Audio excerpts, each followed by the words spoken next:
Então, iniciando aqui a nossa palestra das informalidades, as informalidades da América Latina, permanências e transformações. Vou chamar, quem quer começar? Alguém se dispõe? Ele veio de mais longe, ele chegou primeiro também. Acho que sim, eu não sei se foi ele ou se foi ele. Então, é justo. Já está ali, não? Sí. ¿Ya? Então, vamos entrar. Eu entro ali. Para conectar la presentación, la de PDF. Isso. Deixa eu ver. Papel de luz, assentamentos. O holandês chegou por último. Quer que eu passe? No, tranquila, aquí no.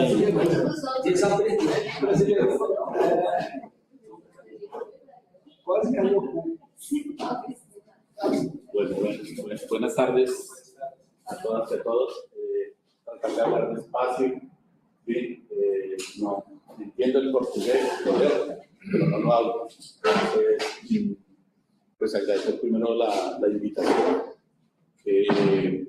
Segundo, evidentemente, no somos los más fans de estos temas para tratar, ¿cierto? No somos los que llaman las mayores audiencias, pero somos los que tenemos los principales problemas en América Latina. ¿Sí? La mesa que está convocada como permanencias y transformaciones en la ciudad informal, quiero básicamente compartir un conjunto de reflexiones de manera muy rápida en el tiempo que tenemos previsto, que nos permita de una u otra manera conversar. Lo primero, pasa, por favor. Pasa. ¿Sí? Lo primero es simplemente un dato que creo que no es menor, y es recordar que nosotros en 1800, en los albores de la revolución industrial, escasamente el ámbito urbano era el 4% de la población mundial. Para este año estamos hablando del 56%, y para el año 2050 se prevé que a nivel mundial estamos hablando del 68%.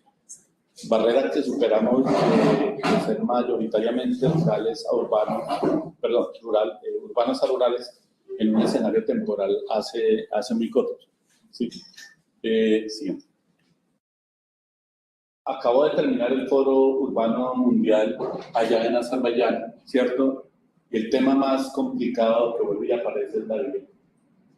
La vivienda está haciendo crisis en América Latina, según cifras de las Naciones Unidas, 2.800 millones de personas tienen problemas de vivienda a nivel cuantitativo o cualitativo, y de esas 1.100 millones viven en lo que ellos denominan barrios marginales o asentamientos de origen informal. Además señalan que 120 millones en los últimos 10 años han nacido o se han trasladado a barrios de origen informal.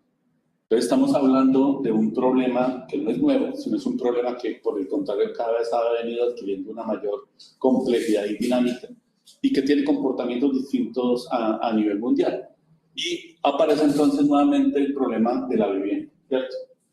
No se ha logrado a través de las políticas internacionales y las políticas nacionales resolver el problema del acceso a la vivienda, no la propiedad, el acceso a la vivienda. Y se habla nuevamente de cómo reconocer el tema de la vivienda como un sistema integral, y hoy en día conectada a todo el problema del cambio climático. La siguiente.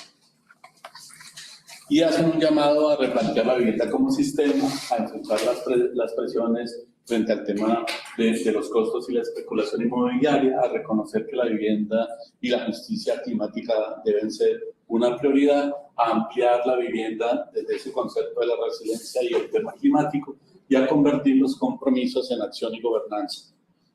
Nuevamente seguimos con una serie de discursos que incorporan la necesidad de que los gobiernos nacionales y locales vean la importancia del problema de la vivienda y actúen verdaderamente sobre él. Pero básicamente todos estos llamados se quedan en grandes catálogos, en grandes anuncios que están.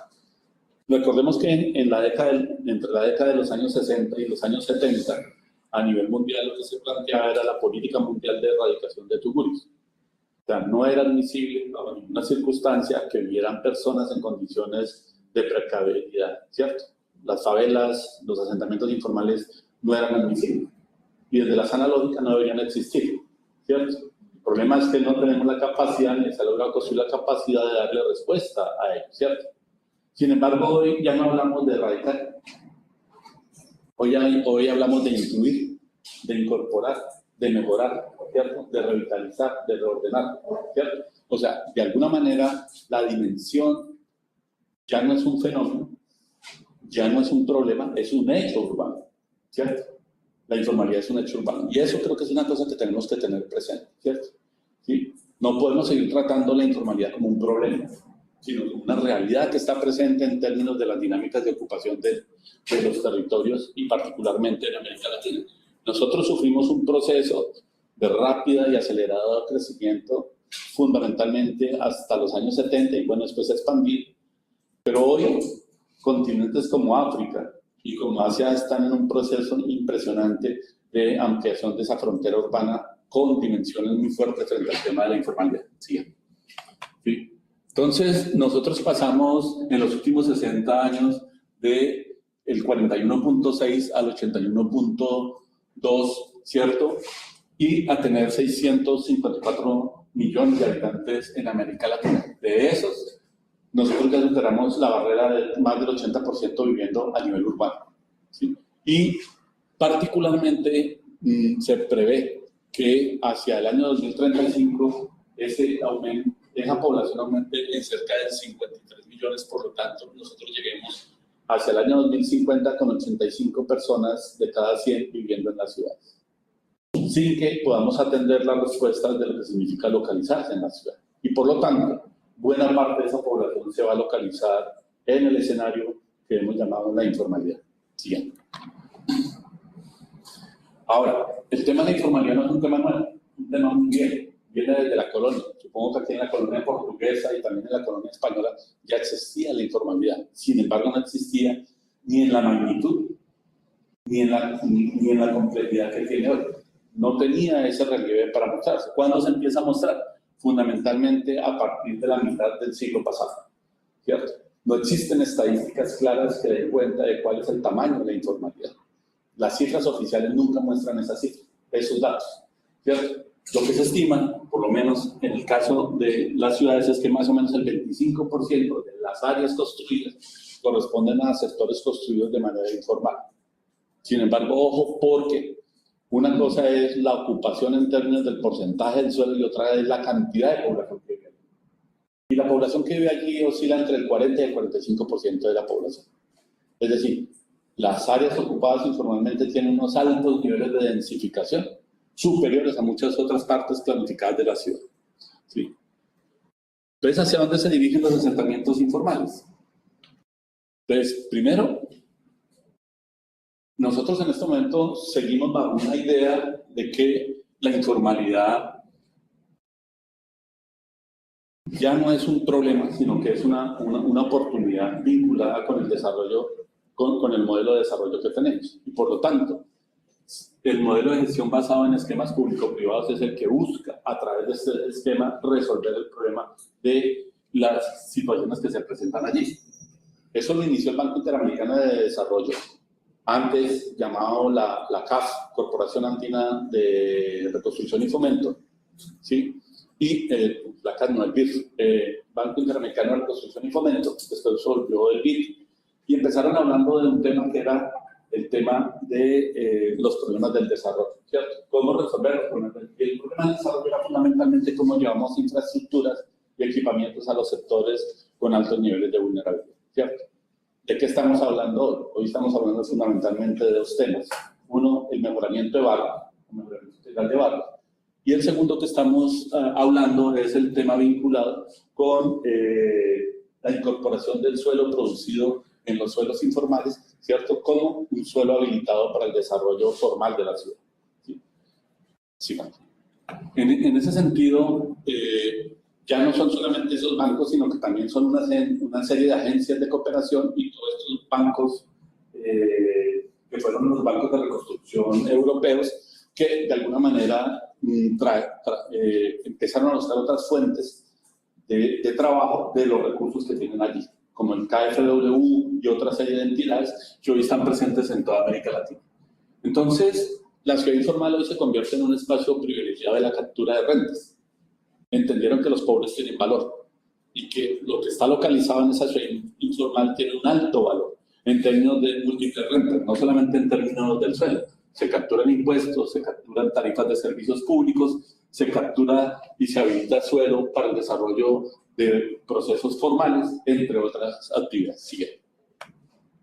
Entonces, por un lado tenemos los programas de mejoramiento y por otro lado tenemos los programas de regularización urbana, ¿cierto?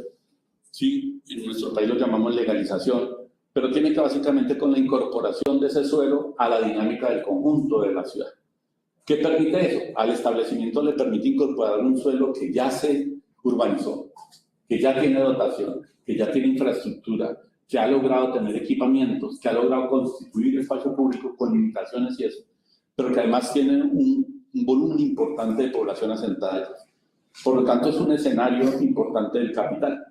Y en este caso, de los capitales vinculados con las dinámicas de las entidades públicas. Y eso hace que la regularización urbana permita la incorporación de ese suelo, pero con una agravante. Se incorporan los barrios o se incorporan esos territorios, mas no se legalizan las propiedades. ¿Sí? Y eso es una característica, porque lo que se hace es el discurso de que de alguna manera, para poder intervenir y llevar recursos públicos, hay que tener el suelo legalizado o regularizado. Pero la titulación no hace parte de ese ejercicio. ¿Cierto? Sí. Entonces, nosotros tenemos en el presente unos abordajes, ¿cierto?, que tienen que ver con que tenemos que leer las dinámicas de la informalidad, más bien, leer las dinámicas de la informalidad no como tradicionalmente se han venido incorporando la informalidad desde la perspectiva de reconocerla y apropiarla, sino en términos de valorarla, ¿cierto? ¿Qué aprendemos de la informalidad? ¿Cuáles son las deficiencias que tiene, pero cuáles son los aprendizajes? No lo reconocemos porque siempre le queremos imponer un modelo desde la formalidad. Todo lo que está hecho allá está mal. Todo eso no es reconocible, todo eso no es perceptible. Por lo tanto, somos desde la formalidad, desde estos escenarios académicos, los que le imponemos unas miradas. Lo segundo, la importancia de lo micro. Aquí que estamos en un evento de planeación urbana regional, la planeación ha venido eliminando esa escala micro, esa escala de lo vecinal, de lo comunal, de la escala donde se construye el tejido social, donde hay ese relacionamiento de las comunidades. Y eso dificulta enormemente que hayan procesos de incorporación. Por eso lo micro se vuelve un elemento importante. ¿Qué aparece en lo micro? El microtráfico, la microviolencia, los micromercados, la microextorsión, entre otras serie de cosas. Porque el territorio se vuelve un espacio fundamental de captura de renta. Ya no solamente para el Estado, sino para otra serie de actores, como los actores armados. Aquí en las favelas, los actores vinculados con el microtráfico, que no solamente se dedican a eso, ¿cierto? Entonces, hoy en día la informalidad no se expresa además únicamente en la ciudad informal, porque con la precarización de la producción formal de vivienda estamos volviendo a producir una serie de viviendas que no son terminadas, que son ineficientes, que son inadecuadas y que la gente termina interviniendo y transformando, las termina informalizando. Y ese es un fenómeno que estamos viviendo en todo lado. O sea, las viviendas son tan reducidas, de mala calidad, malos acabados, que no permite que la gente pueda tener unas condiciones de habitabilidad. Por lo tanto, la gente interviene en esas viviendas. Pero además, la idea de la vivienda productiva, ¿cierto?, que es la base fundamental de la vivienda en la informalidad, no se reconoce desde la formalidad. ¿Por qué la vivienda productiva? Porque la vivienda de alguna manera captura un conjunto de rentas que le permite crecer paulatinamente a lo largo del tiempo. Tener un alquiler, tener una tienda, tener un local, tener un taller, tener un parqueadero, tener múltiples alternativas. Siguiente.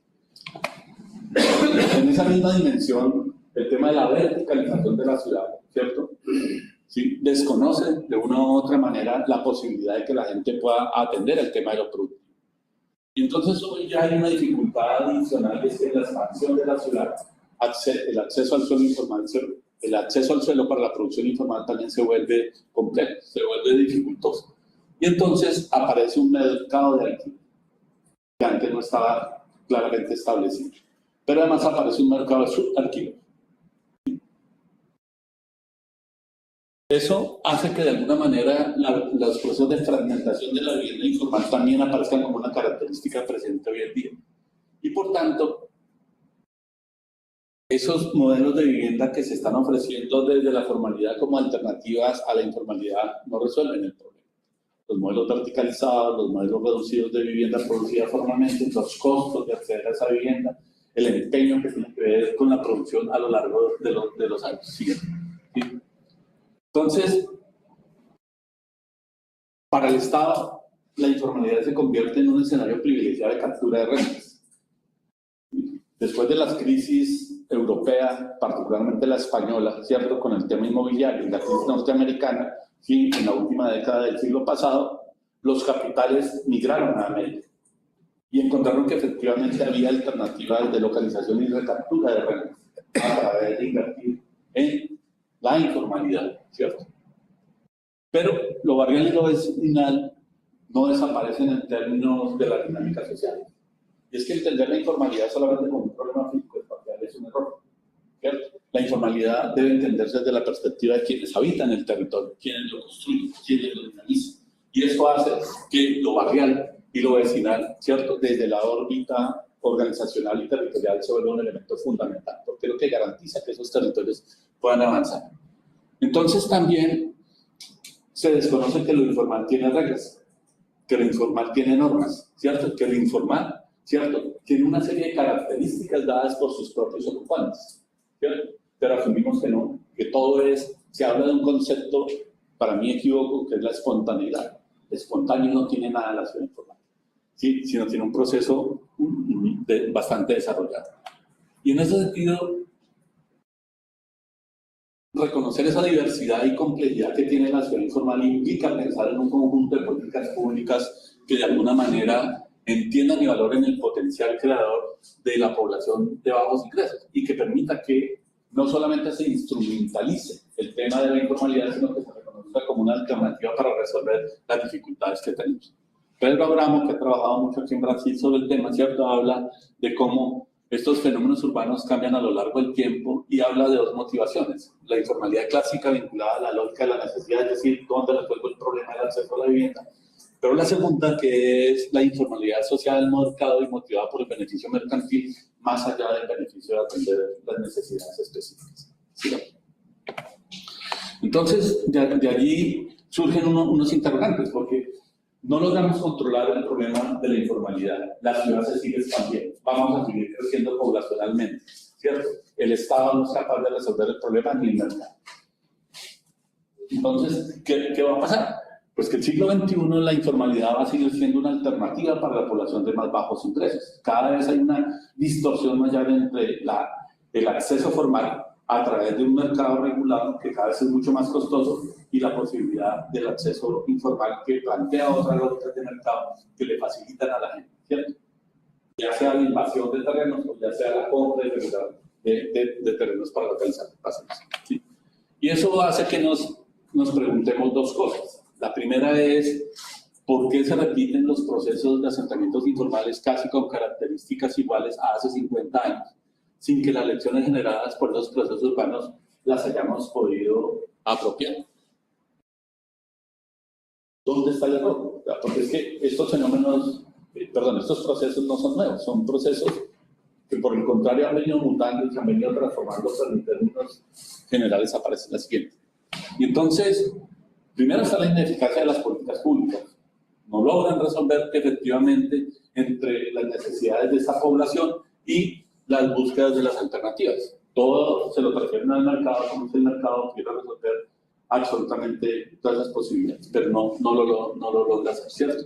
Y por lo tanto, la solución de los problemas que no están simplemente desde lo físico espacial, sino en términos de otra serie de asuntos, no lo logra desarrollar. Sigamos. Lo mismo, en general, el problema se invisibiliza. ¿Cierto? El problema no se reconoce. La mejor forma de no atender el problema es desconocer. Y en general, la historia de América Latina ha hecho desconocer esto. La magnitud que tiene hoy el fenómeno de esta problemática hace que efectivamente se tenga que reconocer. Y eso hace que, de alguna manera, nosotros ya no podamos hablar de, como decíamos hace algún tiempo, entre la ciudad formal y la ciudad informal, sino que estamos hablando de un conjunto de matices, ¿cierto? De grises que tienen múltiples variaciones. Y esa es una característica importante que tiene hoy la informalidad, porque ya no me puedo concentrar simplemente en mirar cómo es el origen de estos barrios de origen informal y cómo se consolidan, sino que en medio de eso aparece una cantidad de variantes y posibilidades que hace que existan distintas condiciones para su análisis hoy. Entonces, hoy esos extremos ya no están siguiendo. Entonces, de aquí entonces un segundo interrogante, y es que, aunque se presenta la ampliación del fenómeno urbano en los asentamientos informales, estos no son iguales a lo que pasaba a mediados de siglo, dado que las formas de apropiación del suelo, la composición de los hogares, los desarrollos constructivos y las relaciones que construyen el territorio, entre otros, generan múltiples mutaciones que en eso reconocen y son necesarias considerar para generar alternativas. O sea, no es igual los asentamientos de los años 50 y 60 a los que estamos teniendo hoy. No son iguales las características de la población que están llegando allí. Mientras en la década de los años 50 y 60 tenemos un volumen importante en América Latina de población migrante del campo a la ciudad, hoy la mayoría de los nuevos habitantes en los asentamientos de origen informal son nacidos en la ciudad. Son pobladores urbanos que nacieron en territorios informales y que están ampliándose. Muchos de esos jóvenes que se están emancipando. Y por lo tanto hace que eso cambie. Entonces, ¿qué pasa hoy? Entonces, hoy ya las invasiones incluso, y aquí hablo del caso colombiano, pero por eso seguramente en cada país habrá particularidades, ya no son colectivas. Hay invasiones individuales. ¿Cierto? ¿Cómo invasiones individuales? En la pandemia, por ejemplo, en Bogotá hubo cerca de 35.000 invasiones. Personas, familias que no podían contar ni pagar un arriendo, ni tenían un hogar que los apoyara y terminaron ocupando un espacio en la ciudad, ¿cierto? Urbanizadores piratas, el que compra, los piratas son los que llamamos los que venden el suelo, que compran. El urbanizador pirata clásico que estudia el Simba por allá en los años 50 era un personaje que compraba el suelo, lo fragmentaba, lo vendía, pero que no hacía los procesos de regularización urbanística. Hoy, en el caso de Colombia, el urbanizador pirata ya no compra el suelo, se le denomina tierrero. Es un personaje que tiene una expresión armada, ¿cierto? Que se apropia de un terreno, que lo vende, lo fragmenta y no se va. Porque utiliza ese terreno para capturar rentas urbanas. ¿Cómo? A través del microtráfico, ya lo he mencionado, la microextorsión, bandas delincuenciales, apropiación y distribución de bienes y bancos de materiales, que es lo último que hemos encontrado. O sea, ya ni siquiera le permiten a la gente construir con materiales precarizados, sino que los obligan a comprarle los materiales de construcción permanentes, ¿cierto? Entonces, comprender que la informalidad urbana no debe abordarse como una condición exclusivamente binaria entre lo legal y lo ilegal, sino como un continuo de prácticas y configuraciones espaciales, ambientales, sociales y políticas que responde a contextos específicos de exclusión, gobernanza fragmentada y agencia comunitaria. La clave no es adaptar la informalidad a la formalidad, sino construir respuestas dentro de la propia informalidad, valorando sus capacidades, resiliencia y derecho a la ciudadanía. Entonces, la informalidad sigue siendo un tema fundamental de la sociedad. No es un tema menor, es un tema que no le queremos dar la importancia, que cada vez lo hacemos de lado, ¿cierto? No es fácil trabajar en la informalidad, ¿cierto? No resulta fácil. Las escuelas de arquitectura en general no trabajan estos temas, porque eso no produce aparentemente rentas, ¿sí? Porque allí no hay diseño, porque allí hay cosas que son absurdas, porque allí no hay ciudad, porque allí no hay arquitectura, porque allí no hay premios nacionales, ¿cierto? Entonces, eso no se trabaja, ¿cierto? Pero las necesidades fundamentales están localizadas en esos territorios. Entonces, hay una serie de preguntas y desafíos en relación a las ciudades latinoamericanas, que son tres. Primero, las políticas públicas, de alguna manera, tienen que transformarse. Las políticas en materia de hábitat, vivienda y ciudad tienen que entender que efectivamente el problema ya hoy ni siquiera es solamente cuantitativo, sino además es de carácter cualitativo. Y que el problema cualitativo ya no está única y exclusivamente en la producción de la vivienda informal, sino también en esa vivienda formal precarizada que se produce hoy. No se puede asumir la consolidación urbana como un proceso natural que ocurre con el tiempo. Y en ese sentido hay trayectorias diversas, ¿cierto? No es lo mismo el tema de la consolidación en territorios planos a territorios en ladera, ¿cierto? En territorios con condiciones geográficas distintas y por lo tanto ese diálogo que debería existir entre la organización comunitaria y el Estado para la solución de esas problemáticas no se presenta. Y la regularización en sí misma no es la solución. El problema no es que me regularice, el problema es que podamos garantizar el acceso a los derechos, el acceso a las condiciones de calidad de vida de la población que ven nuestros receptarios. Entonces, hoy la informalidad debe entenderse desde la perspectiva de quienes la habitan. Tenemos que cambiar el chip. O sea, si seguimos pensando que la informalidad la tenemos que seguir atendiendo desde lo que piensa el sector público, como lo ha hecho históricamente, y que está pegado a una serie de normas, decretos, leyes y reglamentos, vamos a seguir con las mismas. Si lo pensamos desde la perspectiva de quienes habitan el territorio, que tienen la capacidad de autorregularse, de construir sus normas, de construir sus perspectivas, empezamos a hablar un lenguaje distinto. Pero eso no es lo que hacen los gobiernos locales. Siguiente. Entonces, a manera de cierre, el siguiente. Se pretende afirmar entonces que los asuntos vinculados con la informalidad no son asuntos del pasado y por el contrario, la construcción clara de posibilidades reales de acceso a la vivienda y la vida seguirán siendo un hecho urbano contemporáneo, pero demanda análisis, interpretaciones, pero ante todo acción. ¿Cierto? O sea, estamos dados a construir análisis, diagnósticos, pronósticos, ¿cierto? Pero poco. Y ahí es donde está la responsabilidad. Debemos reafirmar la vigencia de los estudios de la informalidad urbana, son indiscutibles. Creo que eso no tiene otra mirada, ¿cierto? O sea, hacer la política de la avestruz, de enterrar la cabeza para no ver qué sucede alrededor no es la solución. Y, por lo tanto, el espacio urbano y residencial debe mirarse en términos de lo que está pasando y poder anticiparse, que es lo que no hacemos, sino siempre trabajamos en una perspectiva de resolución posterior y no de anticipación siguiente. Entonces, la informalidad define las dinámicas no solo económicas de una población, buena parte en el sur global, y de allí el análisis no ha perdido vigencia. Por el contrario, como dice Ian Davis, se precisa no solo insistir en la comprensión, sino además en la renovación crítica de los lentes epistémicos y metodológicos para llevar adelante esta tarea. Creo que esa afirmación de Ian Davis, ya hace algunos años, tiene vigencia, ¿cierto? En términos de ese quehacer siguiente.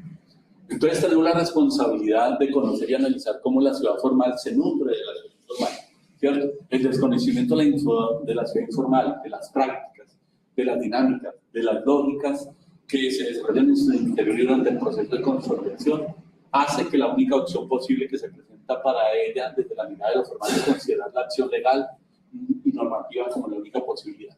Sin embargo, para los moradores de la ciudad autoproducida resulta ilegítima, pues estas desconocen las necesidades de la población bajo los ingresos, prácticas y todo lo que se produce y generan estos territorios. Y aquí hay una contradicción, y es entre lo que es el concepto de legalidad y el concepto de legitimidad. Los asentamientos de origen informal son ilegales, frente a todas las normas, leyes, ¿cierto? Pero son absolutamente legítimos en términos de los derechos que tiene la población a resolver sus necesidades cuando el Estado, como garante de sus derechos, no los usa. Y aquí hay una contradicción sumamente fuerte que no se logra resolver. Entonces, la informalidad no se presenta solamente en la vivienda y el hábitat, también representa un conjunto de prácticas sociales, culturales, políticas, económicas y ambientales, es decir, no es solo lo físico-espacial, que están presentes y deberían reconocerse como parte de lo que significa la producción del espacio urbano, del espacio residencial, pero todo lo que significa la producción de ciudad. Por eso la informalidad urbana es un hecho urbano contemporáneo que demanda acciones urgentes. Y, por lo tanto, no es cierto que la informalidad urbana y sus demás manifestaciones sean un fenómeno que ya no hay nada que decir, que ya no hay nada que estudiar, que ya todo se dijo, y ello es absolutamente falso. Porque todos estos procesos de mutación, transformación, cambio y nuevas dinámicas que aparecen demandan y reclaman acciones y miradas urgentes. Allí es necesario trabajar en torno a alternativas y soluciones reales. No puede continuar la imposición de dinámicas desde la formalidad, sino la construcción concertada de alternativas para quienes producen estos territorios.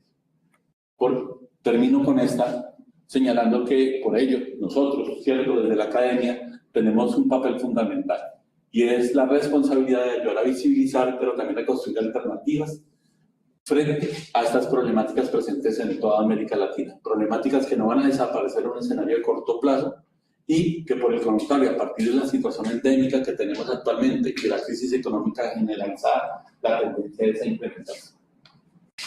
Muchas gracias. Gracias.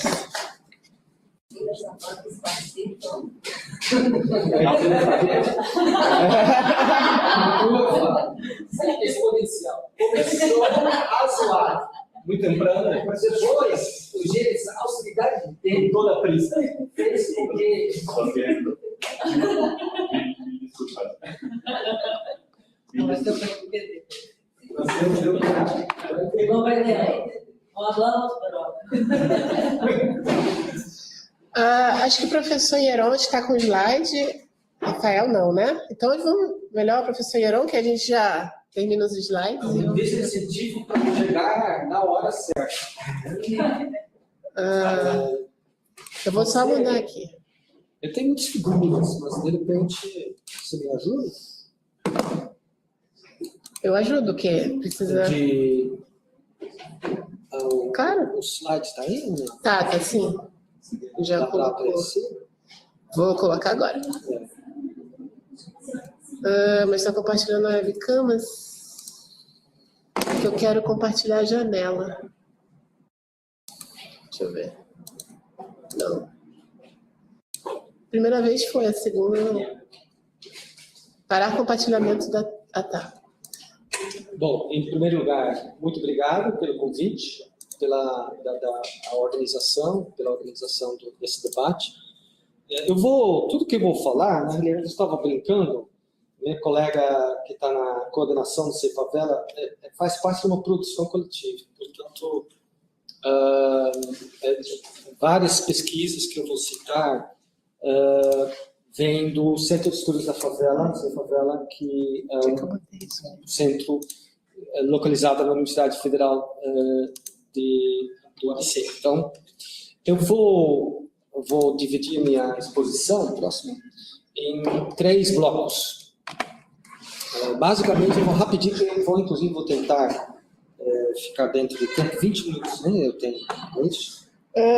Sim, é de preferencial, que aí a gente faz 20 mais 20 e ainda fica 20 para... Aqui estamos aqui várias pessoas que conhecem, então chovendo molhado. Primeiro, rapidinho, o paradoxo da trajetória relativamente bem sucedido da Organização de Assentamento Explicado de Favela. Segundo, mostrar aqui o otimismo das agências internacionais sobre a habitagem, a favela como um problema solucionável, ou Cities Alliance, Cities Without Slums, um otimismo exagerado, e, portanto, vou mostrar um pouco qual a cara das favelas metropolitanas, como comunidades, claro, um recorte específico.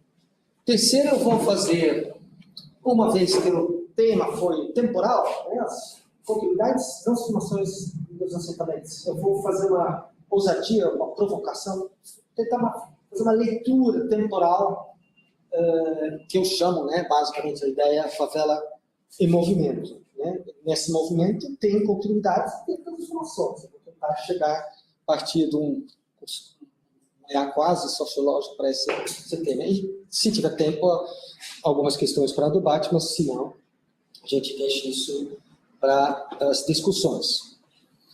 Então, essa favela é isso, ou seja, entender, temos estimar, projetar, quantificar, compreender, né? Ou seja, mensurar, compreender e também transformar praxis.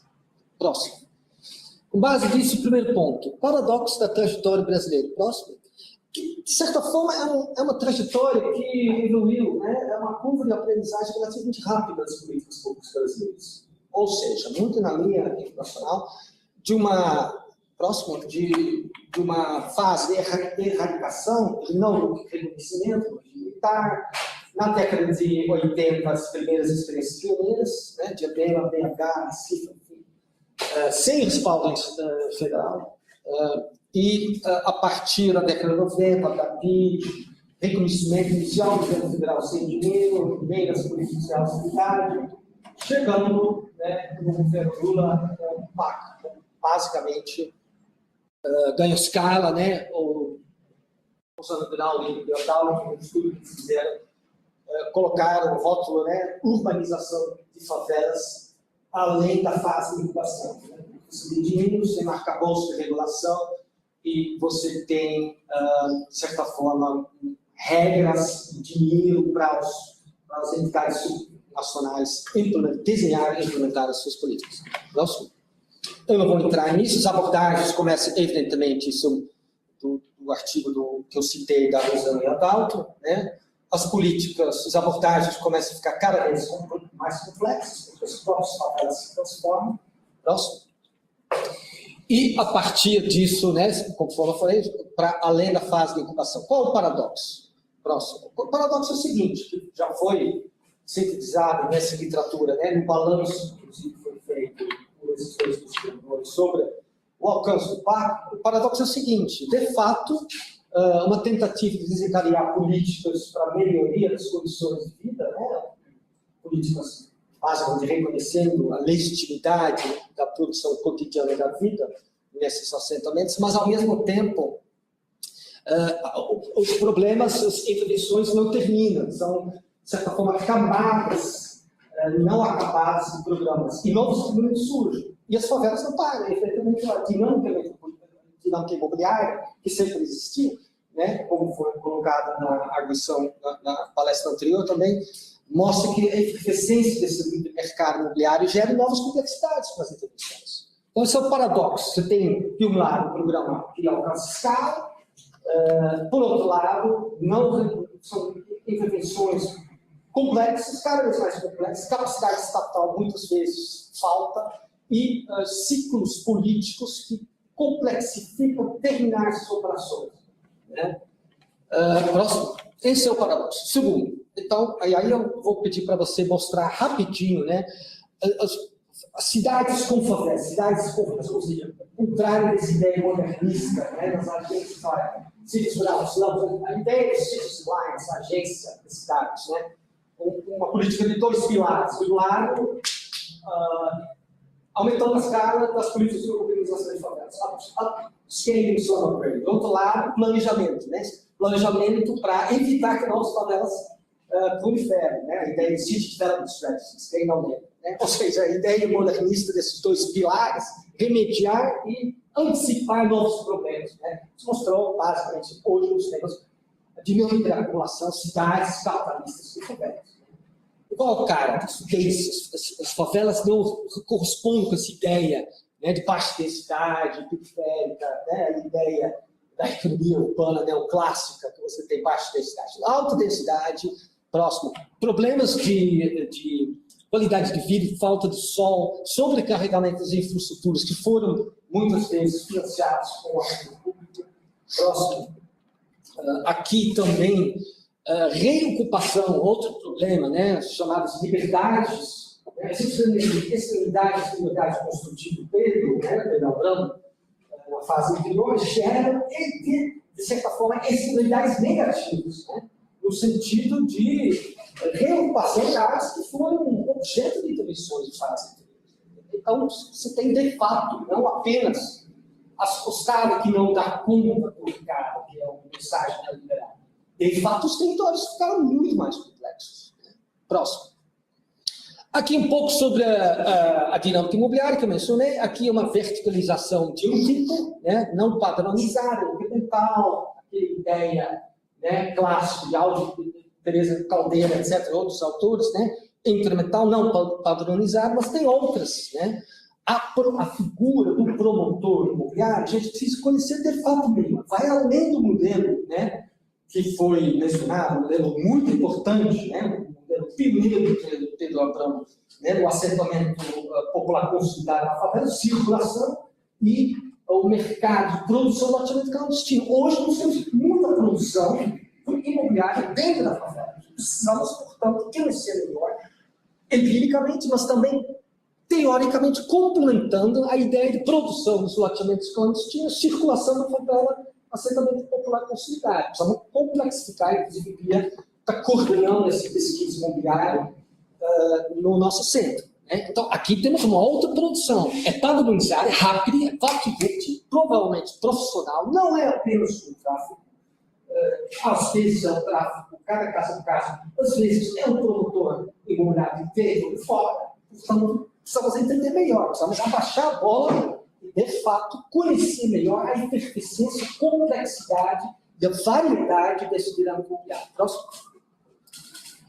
E o risco, né? Todo mundo, a gente já discutiu muito risco ambiental, né? Mas, de fato, tem também situações aqui em Diadema. Nós visitamos, você tem situações arriscadíssimas, né? Nesse torre que os moradores relataram vários casos de morte, enfim. Próximo. Né? E também a complexidade das intervenções, eu vou voltar para esse tema, não é apenas garantir direito de cidade, a uma favela permaneça, ou a favela vai ser removida, a falta de direito de cidade. Na verdade, hoje são de tudo. Você tem favelas densas para garantir a permanência das famílias. Às vezes, você precisa fazer uma negociação, remanejamento das famílias para garantir exatamente a permanência da favela em condições salubres, de salubridade. Portanto, você tem misturas, é um tecido misto. Próximo. Então, eu fiz essa parte aqui é... Choveram a maioria de vocês, quase todos vocês falaram, e aí? Aonde você quer chegar? Isso é, portanto, a cidade com a favela como pensávamos que a gente conhecia. Só você entender melhor essa dinâmica. Agora tem mais 10 minutos, 10, 15 minutos para ir para a parte do tempo, né? Porque o tema aqui é continuidades e transformações. Evidentemente, a ideia aqui que eu quero transmitir é a favela movimento, ou seja, a cidade não para, a favela também não. A ideia de ajustes temporais. Obrigado.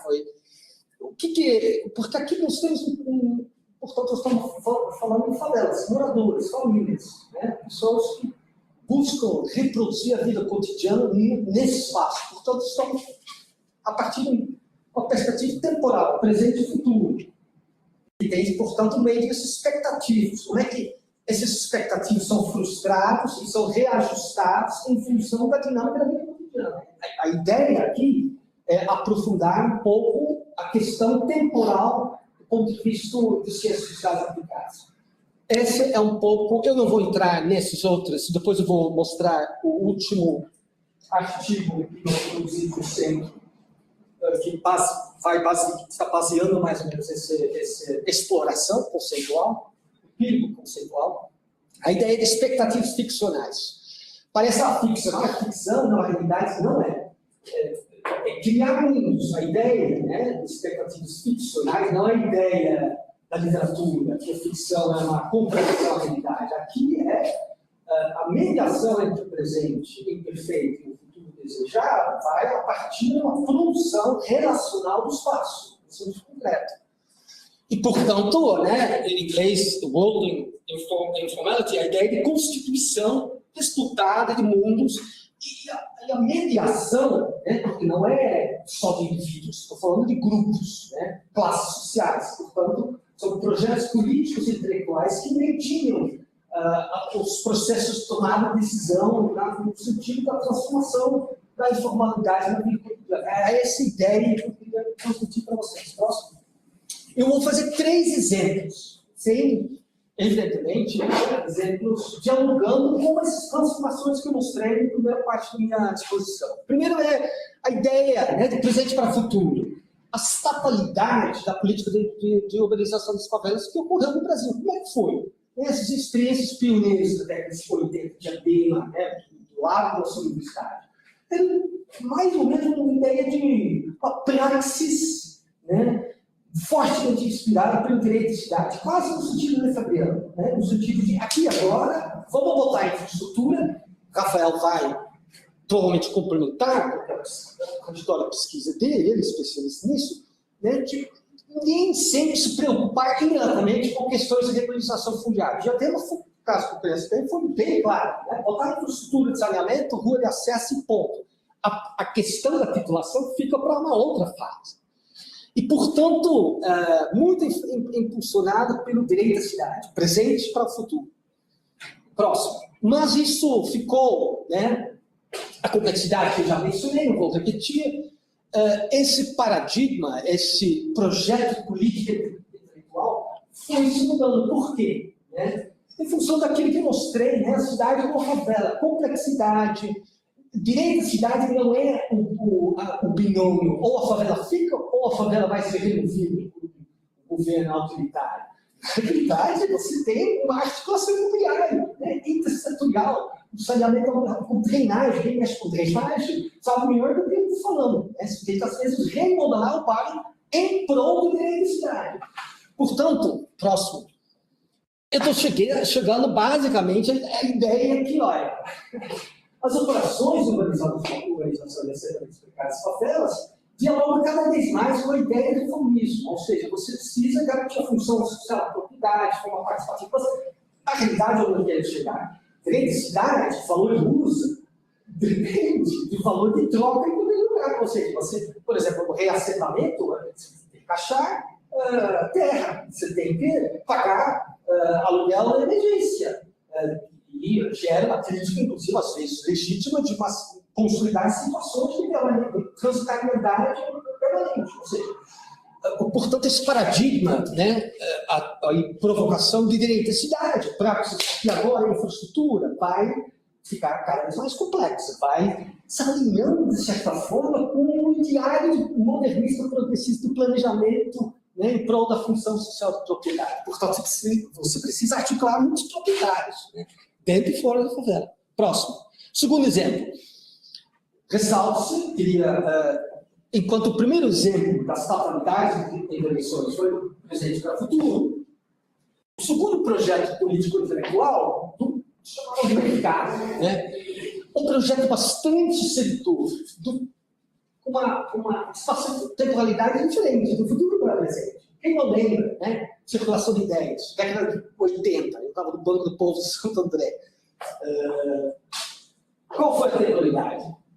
A partir, né, do mercado fundiário, mercado creditício, você vai garantir futuro. A cidade, favela, espaço de esperança. Estou falando das narrativas que circularam, né, da década de 90, solto. Titulação vai te dar acesso, você pode bater na porta do banco, você vai receber um microcrédito e você vai estar feliz na vida. Né? Espaço de esperança. Glazer dialoga muito com a ideia, né, da Glazer, naquele livro dele.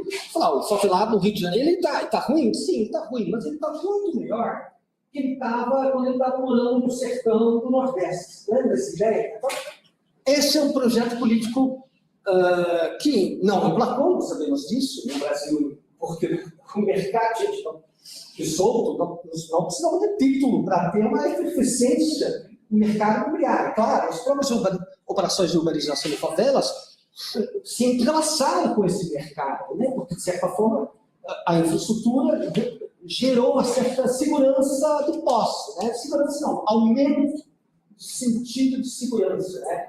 Agora, o mercado aluguel sempre existia, né? E, portanto, esse narrativa não emplacou. Então, como é que aconteceu? O que aconteceu hoje em dia? Próximo. Hoje em dia, eu diria que urbanismo social, não estou falando de urbanismo social no sentido colônia, eu estou falando do empreendedorismo urbano, que é essa ideia que o título e o crédito vai garantir, né, o futuro melhor, porque o futuro é catalisado no presente, né, no empoderamento do indivíduo, que vai acontecer uma diluição. Né? Diluição em que sentido? Né? O documento do BID que eu citei aí, ao invés de botar todos os investimentos, o setor privado não vai dar conta disso. Né? O setor privado, na verdade, vai fazer melhorias operacionais. Eu coloquei aqui, depois vou mostrar. Então, isso é a primeira diferença. O setor privado é a mudança do empreendedorismo, a ideia falsa que o setor privado vai preencher todo o déficit de poupança dos governos e das famílias, né? Essa ideia não se concretizou. Na realidade, o que vai acontecer? O setor privado vai fazer melhorias operacionais, o setor privado vai dar crédito para essas melhorias, etc. O setor privado vai entrar na regularização fundiária com o promessa de uma regularização completa, enquanto na realidade tem várias pistas que apontam já para a possibilidade de uma fratura entre o título e a infraestrutura. Mas, enfim, aonde eu quero chegar? O urbanismo social, portanto, é uma promessa diluída em termos de não é mais investimento, é operação ou manutenção daquilo que já foi construído pelas próprias famílias e pelo poder público, no caso brasileiro, né? de fato, os governos urbanizaram, independente da clareza acerca da cultura em vários casos. Né? Terceiro, isso são alguns exemplos. Tem um aluno, inclusive, que conhece muito bem, que trabalhou em Vidênia. Vidênia o empreendedorismo social, o urbanismo social mistura, né? Não é mais investimento, comparação com manutenção e melhorias, mas mistura também caridade. Vidênia é uma organização que fez melhorias, faz melhorias operacionais.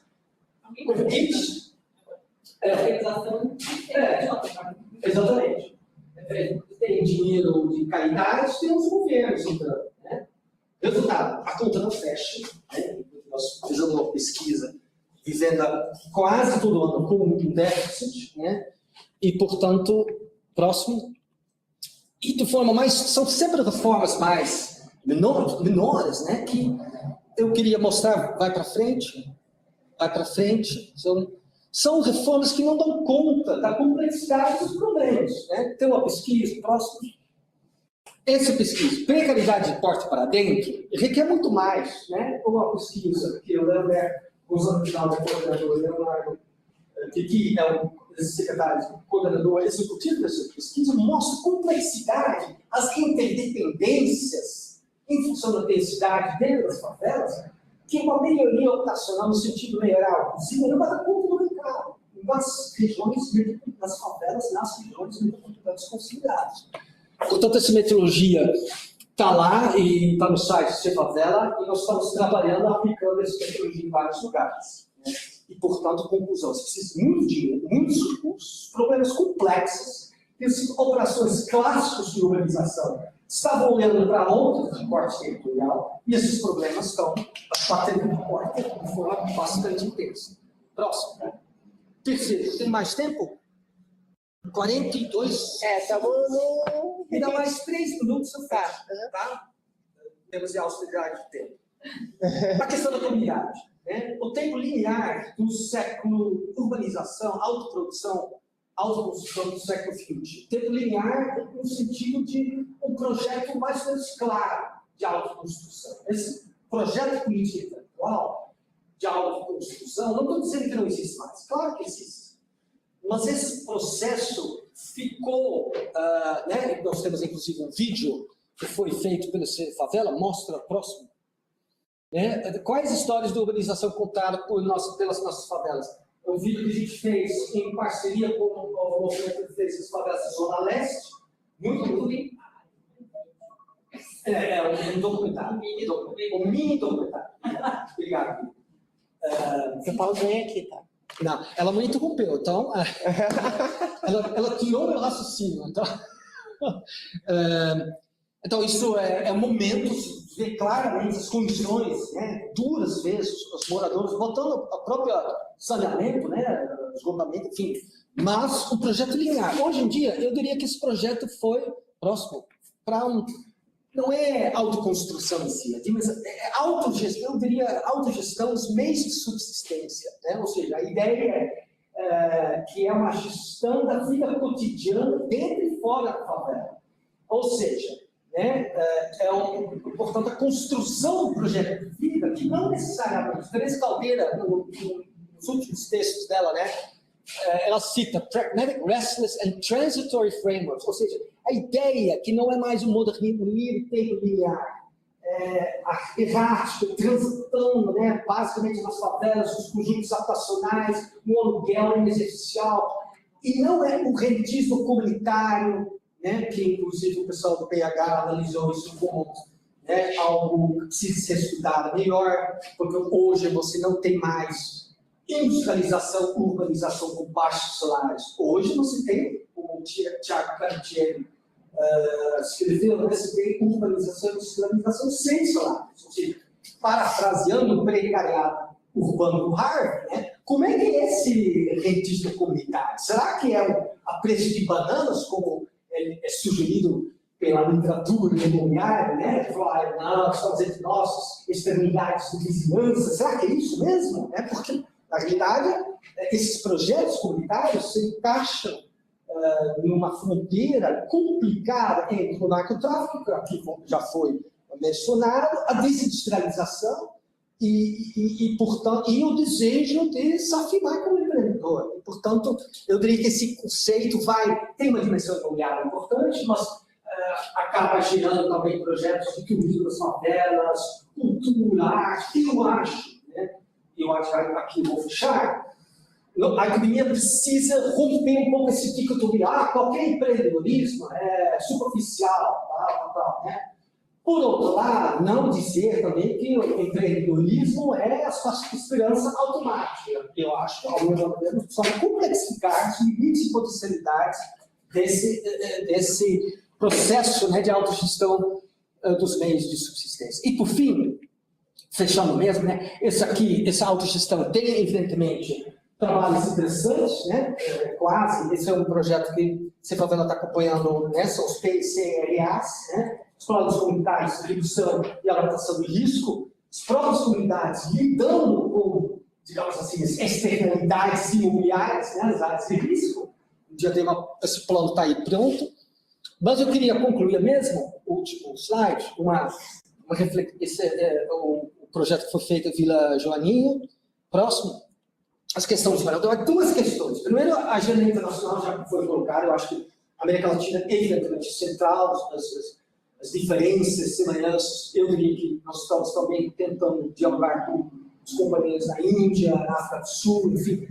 Mas o segundo ponto também, eu diria que a necessidade da academia, os movimentos em parceria com os governos, né, a necessidade de articular, eu diria, a prática estatal do planejamento com a prática comunitária. Né? Ou seja, a ideia que a reflexão crítica precisa reaproximar essa ideia do que é planejamento, o que é a organização, o que é a visão territorial do Estado, com uma complexidade da praxis. Né? Praxis no sentido, como é que a comunidade reproduz a própria espaço.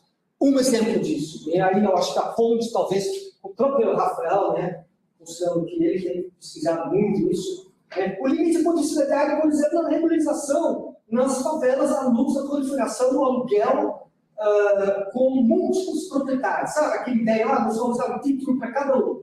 Como é que vai funcionar isso?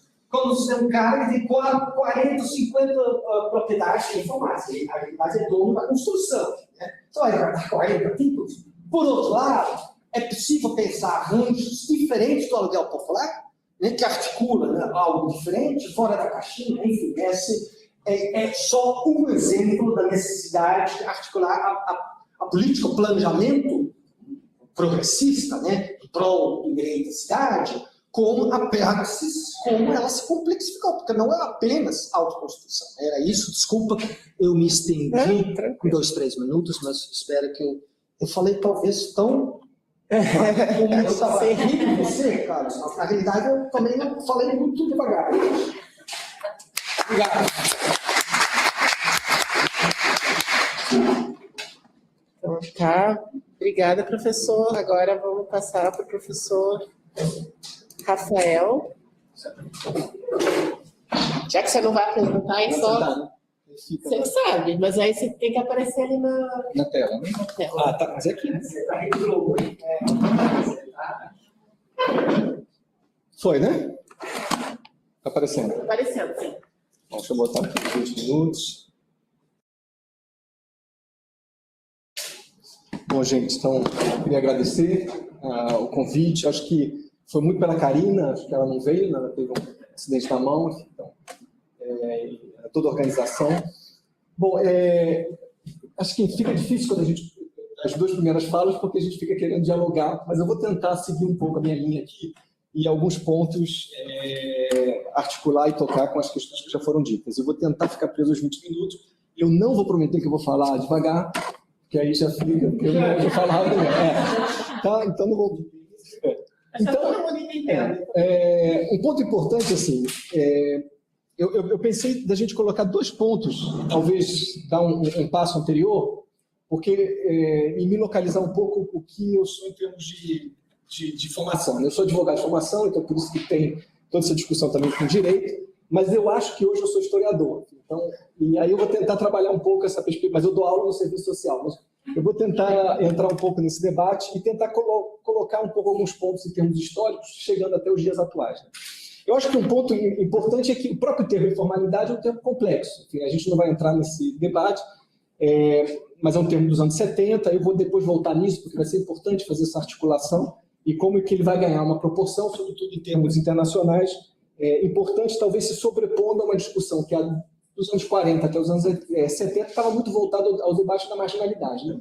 Dentro das teorias da marginalidade, da cultura da pobreza do Oscar Mills, enfim, e como isso teve um papel importante na formulação de políticas públicas, sobretudo no pós-Segunda Guerra, em relação às favelas. Enfim, e quando eu falo favelas, estou falando do Rio de Janeiro, sobretudo, mas o que esse termo quer dizer em termos da América Latina, que se multiplica as formas de designar. Então, esse é um ponto importante. Quando eu estou falando de formalidade, eu não vou entrar aqui a gente não está falando de dualidade, enfim, é muito mais complexo o processo.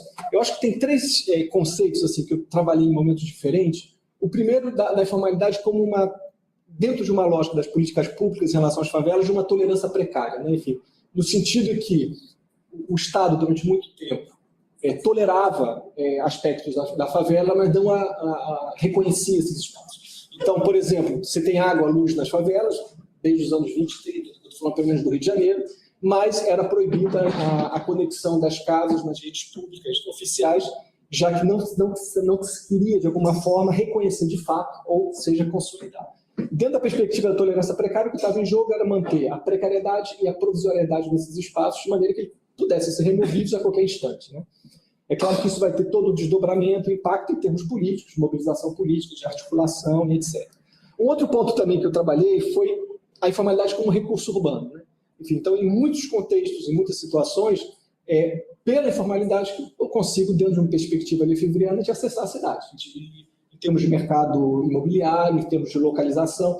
Em algumas cidades isso é muito mais claro, por exemplo, no Rio de Janeiro, onde a gente tem favelas localizadas em áreas muito centrais, o que permitia. Então, eu trabalhei muito, por exemplo, fichas do Serviço Social da Praia do Pinto, e era muito interessante, era uma favela do lado da Lagoa Rodrigo de Freitas, uma área muito chique do Rio de Janeiro, mas que já foi uma área muito favelada até os anos 70, e era interessante porque se lia que muitos desses moradores, eles trabalhavam em fábricas, no jockey, clube, eles eram domésticos, o que nos traz também uma perspectiva que a informalidade no mundo do trabalho não está diretamente vinculada à informalidade propriamente urbana no acesso à moradia, né? Então, isso são fichas do Serviço Social dos anos 40, 50 e 60. E um terceiro ponto que a gente, se eu tiver tempo no final, a gente vai chegar, é um artigo que eu trabalhei, o urbanismo miliciano, né? Tentando articular também como essa informalidade ganha outras proporções nos dias atuais. Um ponto interessante de falar aqui, eu queria trabalhar muito essa perspectiva de como certas práticas da informalidade, sobretudo, estou querendo falar aqui da autoconstrução e da autoajuda, elas foram apropriadas pelas políticas públicas de maneiras distintas no decorrer do tempo. Então, é como que essa prática que ali existia da informalidade se tornou, de alguma forma, uma prática formal das políticas de habitação. Isso, a data, a gente pode ir muito além, mas voltar muito no tempo, mas talvez dois elementos importantes em termos de América Latina é ter a experiência das oficinas de assistência técnica das urbanizações populares de Arequipa, sobretudo com o arquiteto Eduardo Neira, que teve um papel importante e pioneiro na ideia da autoajuda e da assistência dentro de favelas do Peru, e o caso do SIMBA, do Centro Interamericano de Vivenda, que funcionou ali de 51 até 72 na Universidade Nacional da Colômbia, e que teve um papel importante também na formulação de políticas públicas voltadas à ideia da assistência técnica, da autoconstrução, da consolidação de favelas, ou seja, congêneres dentro do contexto da América Latina. Eu acho que isso é importante imaginar porque, por exemplo, no SIMBA, a gente vai ter em 56 a Carta de Los Andes, que é um contraponto à Carta de Atenas, identificando, sobretudo, essa perspectiva que esse tipo de produção habitacional, através, sobretudo, de áreas em termos de favelas, poderia ser uma tipologia de construção e uma certa consolidação também dessas áreas. O que é importante é que essas perspectivas da autoconstrução e da autoajuda, elas vão se articular também, tanto em termos materiais de produção, ou seja, a casa embrião, a produção de moradia, de forma que ela pudesse ser incrementada já desde o início, mas também tem uma perspectiva moral, que vai ter um papel importante, tanto por uma sociologia norte-americana, escola de Chicago, enfim, e também pela própria Igreja Católica, do desenvolvimento de comunidades, né? E que vai ser um papel importante do serviço social. Ou seja, a autoajuda, a autoconstrução no processo incremental de produção da moradia, inclusive via estatal, era necessário ensinar de alguma forma, organizar essa população para que ela pudesse de alguma forma fazer esse processo, né? E isso a gente vai pegar tanto de experiências de Porto Rico dos anos 40, de experiências na Colômbia, dentro de uma interface entre campo e cidade, né? Então, retomando um pouco essa discussão do campo e trazendo essa dimensão para a discussão propriamente urbana. O que é importante aqui é que vão ter figuras que vão circular nesses espaços, por exemplo, como Fausto Borda na Colômbia, que vai ter uma reflexão extremamente importante depois das políticas de pesquisação participativa, mas que começa a sua reflexão pela dimensão propriamente urbana e habitacional.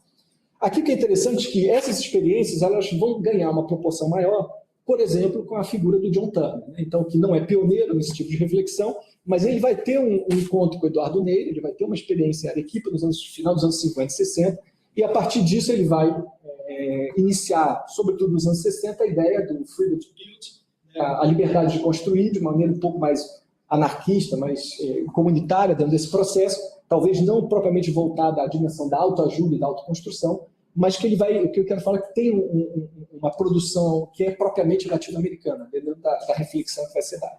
E aí começa também a discussão do slum upgrading, né? Então como que essa perspectiva dos anos 60, até numa lógica de crítica às políticas de remoção da América Latina, por exemplo, o Rio de Janeiro vai remover 140 mil pessoas entre 62 e 75, Buenos Aires vai remover quase 200 mil pessoas nas diferentes fases do período ditatorial, mas sobretudo na fase final, no final dos anos 70.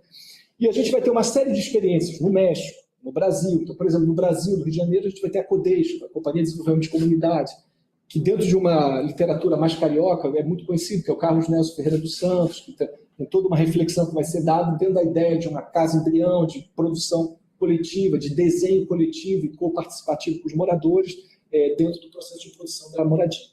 E se não um caso muito clássico, o caso do Peru, do Prevê Lima, né? Então, a produção, a partir de um projeto da ONU, de produção da construção de forma participativa e incremental, que envolvesse os moradores de alguma forma. O que é importante pensar aqui é que uma série de elementos, em termos internacionais, eles vão se apropriar, dentro dessa perspectiva da autoajuda e da autoconstrução, como um elemento importante de produção desses espaços, né? Então, articulando de alguma forma o que é propriamente informal dentro da sua tipologia de produção, mas que vai se associar também a uma produção estatal. Então, aqui um ponto importante é imaginar que a produção e a tipologia de produção informal da cidade, o primeiro elemento que a gente não pode associar a esses designados é a ausência do Estado, sendo que muitos desses espaços foi a produção direta do Estado. Então, por exemplo, no Rio de Janeiro, nos anos 60, com dinheiro da Aliança para o Progresso, do Fundo do Trigo, dinheiro dos Estados Unidos, a gente vai produzir a Vila Aliança, a Vila União, a Vila Kennedy, que é muito conhecida, a Cidade de Deus. E a Cidade de Deus hoje a gente considera como um espaço favelado, mas na verdade é um emaranhado de produções habitacionais e de conjuntos habitacionais que começaram nos anos 60 e foram até os anos 90.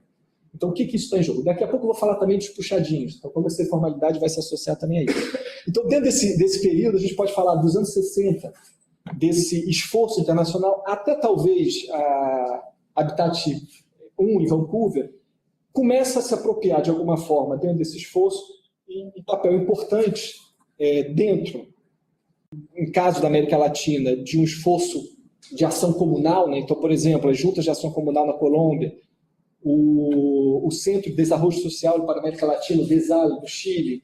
Então, por exemplo, o Padre Lebré, que vai ter um papel importante em uma série de políticas na América Latina, sobretudo no Brasil, sobretudo em São Paulo, mas também um projeto pioneiro no Rio de Janeiro, de 1960, que foi o primeiro grande documento de produção, de reflexão, de uma pesquisa realmente de campo sobre as favelas do Rio de Janeiro. Então, tentando imaginar e pensar esses espaços como espaços integrantes, inclusive influenciando a própria política pública, né?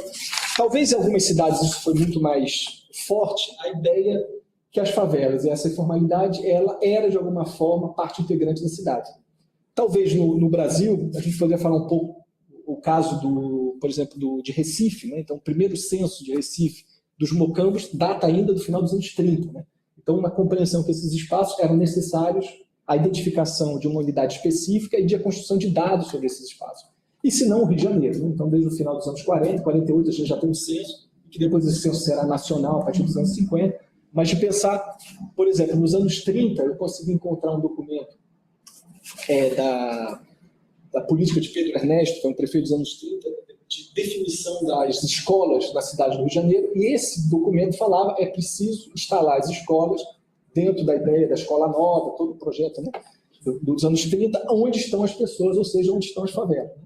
Então, até os anos 30, a ideia é que as favelas eram um espaço provisório e precário, elas desapareceriam, então para que colocar escolas nesse local? Isso já existia nos anos 30, essa perspectiva, ao ponto que Pedro Ernesto vai constituir a primeira escola numa favela, em 36, na favela da Mangueira.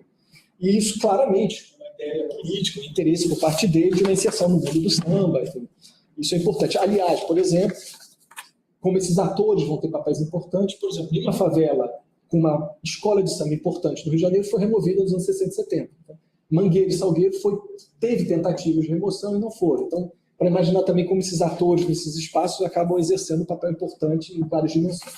Bom, então por que eu volto à Cidade de Deus? Então, a Cidade de Deus é um conjunto habitacional, se favorizou muito rapidamente.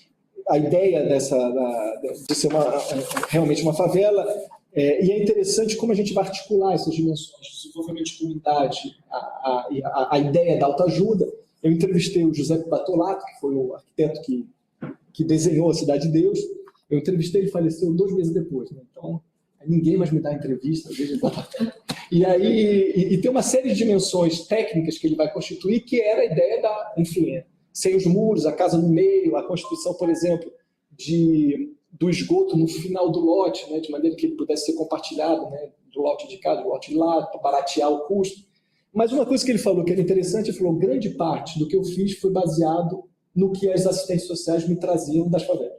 Enfim, por exemplo, eu nunca poderia imaginar que tinha que se fazer nas casas de esquina comércio. Isso na nossa cabeça não fazia parte, mas foi a demanda que eles fizeram. Então, os birosqueiros foram os primeiros a serem removidos justamente para que eles pudessem se estabelecer. Ou seja, existia uma articulação importante dentro dessa profissão de serviço social de uma certa centralidade no debate, e que até então se perdeu muito de lá para cá.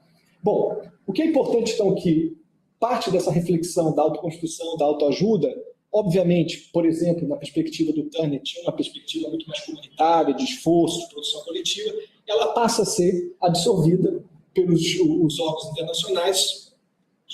Eu já falo muito bem aqui, então, a partir dos anos 70, isso é apropriado claramente, e passa a ser um elemento central dentro das políticas públicas de produção habitacional.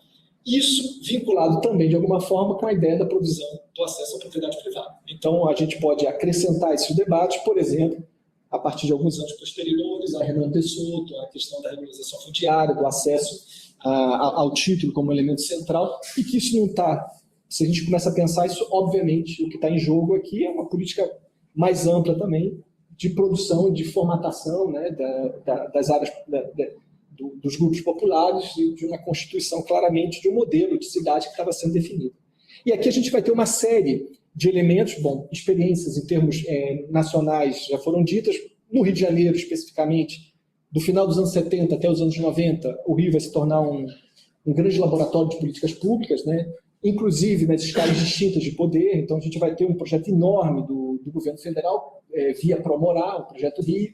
Aqui a gente pode pensar que o próprio BNH ele faz uma autocrítica dos seus projetos de produção em escala de moradia a partir do Promorá, do Profilub, que é o projeto de lotes urbanizados, ou do projeto João de Barro, né, na questão de financiamento ao acesso de material de construção para a autoconstrução. Então, o que é interessante aqui é que, a partir dos anos 70, dos anos 80, uma série de políticas ela vai se apropriar de uma lógica própria da produção urbana das favelas e, de alguma forma, consolidar isso como um projeto de política pública da construção de provisão de moradia. Né? A gente pode falar, no caso do Rio de Janeiro, do mutirão remunerado, o projeto de eletrificação de favelas, enfim, tem uma série de projetos em escalas distintas que vão se apropriar dessas perspectivas e consolidar essa ideia.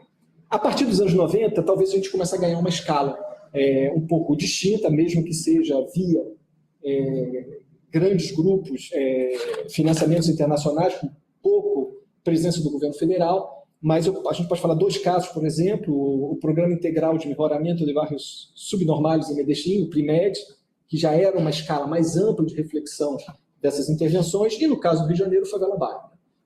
De alguma forma, eu compreendo o Favela Bairro como se fosse uma consolidação dessas diferentes políticas e programas voltados à favela do final dos anos 70 até o início dos anos 90, que consolida uma intervenção um pouco mais ampla, um pouco mais integral, mas não na escala que a gente vai ver a partir dos anos 2000 e 2010. E aí, obviamente, a evolução um pouco dessas políticas a partir dos anos 2000 e 2010, e que vai entrar no que já foi dito aqui, do urbanismo social, de uma escala mais ampla, de uma reflexão que vai dialogar não só com a favela como tal, no seu espaço, mas no entorno também, de uma integração mais ampla, obviamente com uma série de problemas, né? Eu acho que, por exemplo, o urbanismo social, tanto no que diz respeito a possibilidade de expulsão, de gentrificação e etc., etc., mas o que me dá mais complexidade nisso é a circulação de modelos, né, na América Latina. Então, se o Favela Bairro, nos anos 90, foi um grande modelo e circulou na América Latina, com todos os problemas quando a circulação acontece, a mesma coisa a gente pode falar do urbanismo social em Medellín e na Colômbia como tal, quando ele circula. E o que foi feito, por exemplo, no Rio de Janeiro é catastrófico, né? Enfim, no que diz respeito aos teleféricos. Então, era muito comum participar de reuniões na Rocinha, no PAC 2, a gente está falando de recursos importantes, né? Foi quase 1 bilhão no primeiro PAC 1, mais de 1 bilhão no segundo, e que não chegou a acontecer, e se perguntava aos moradores o que vocês querem, aí todo mundo falava, a gente quer saneamento, e eles falaram, ok, então a gente vai botar o teleférico, fica tranquilo. Então, não vai ter problema, o teleférico vai ser posto. Enfim, então, dentro de uma dinâmica do Rio de Janeiro também, dos Jogos Olímpicos, de um urbanismo muito espetacular, e, enfim, mesmo o PAC sendo um projeto federal, o escopo dele é um financiamento, né? Depois ele se materializa muito a partir das perspectivas locais. E eu não sei se tem alguém aqui do Rio de Janeiro, mas o estado do Rio de Janeiro é um desafio complexo, né? Então, a gente tem 2 meses que a gente não tem governador. E está melhor agora. E está melhor agora. Tá melhor. E a gente não tem...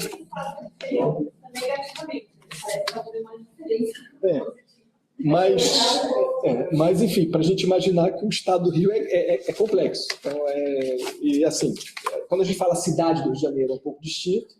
Enfim, tem recurso, tem um corpo técnico, tem uma reflexão, talvez por ter sido capital, mas o estado do Rio é inexistente. Enfim, Bom, aí, fechar nesse ponto, eu queria trazer 3 ou 4 ideias, assim, dessa informalidade atual, que seria interessante, e algumas coisas já foram ditas, né, mas que a gente poderia retraçar aqui e lançar para o debate final.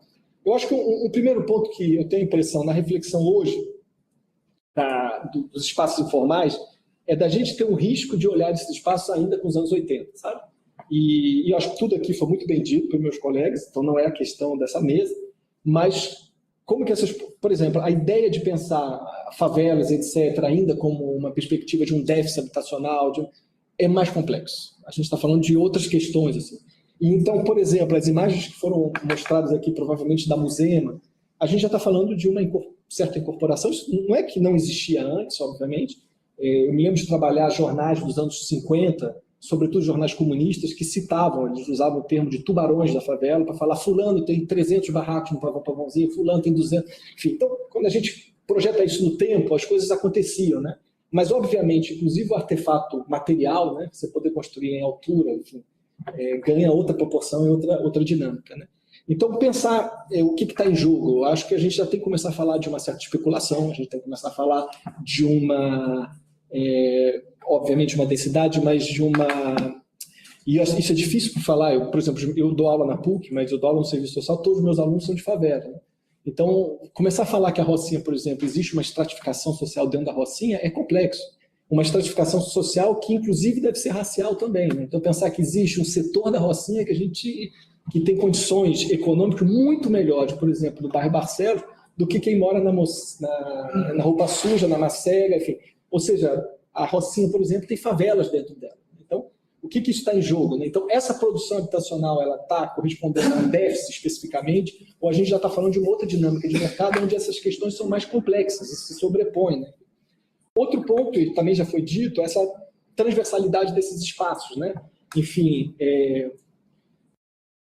compreender, por exemplo, essa dinâmica do empreendedorismo, do acesso à produção de riquezas, enfim, são questões complexas.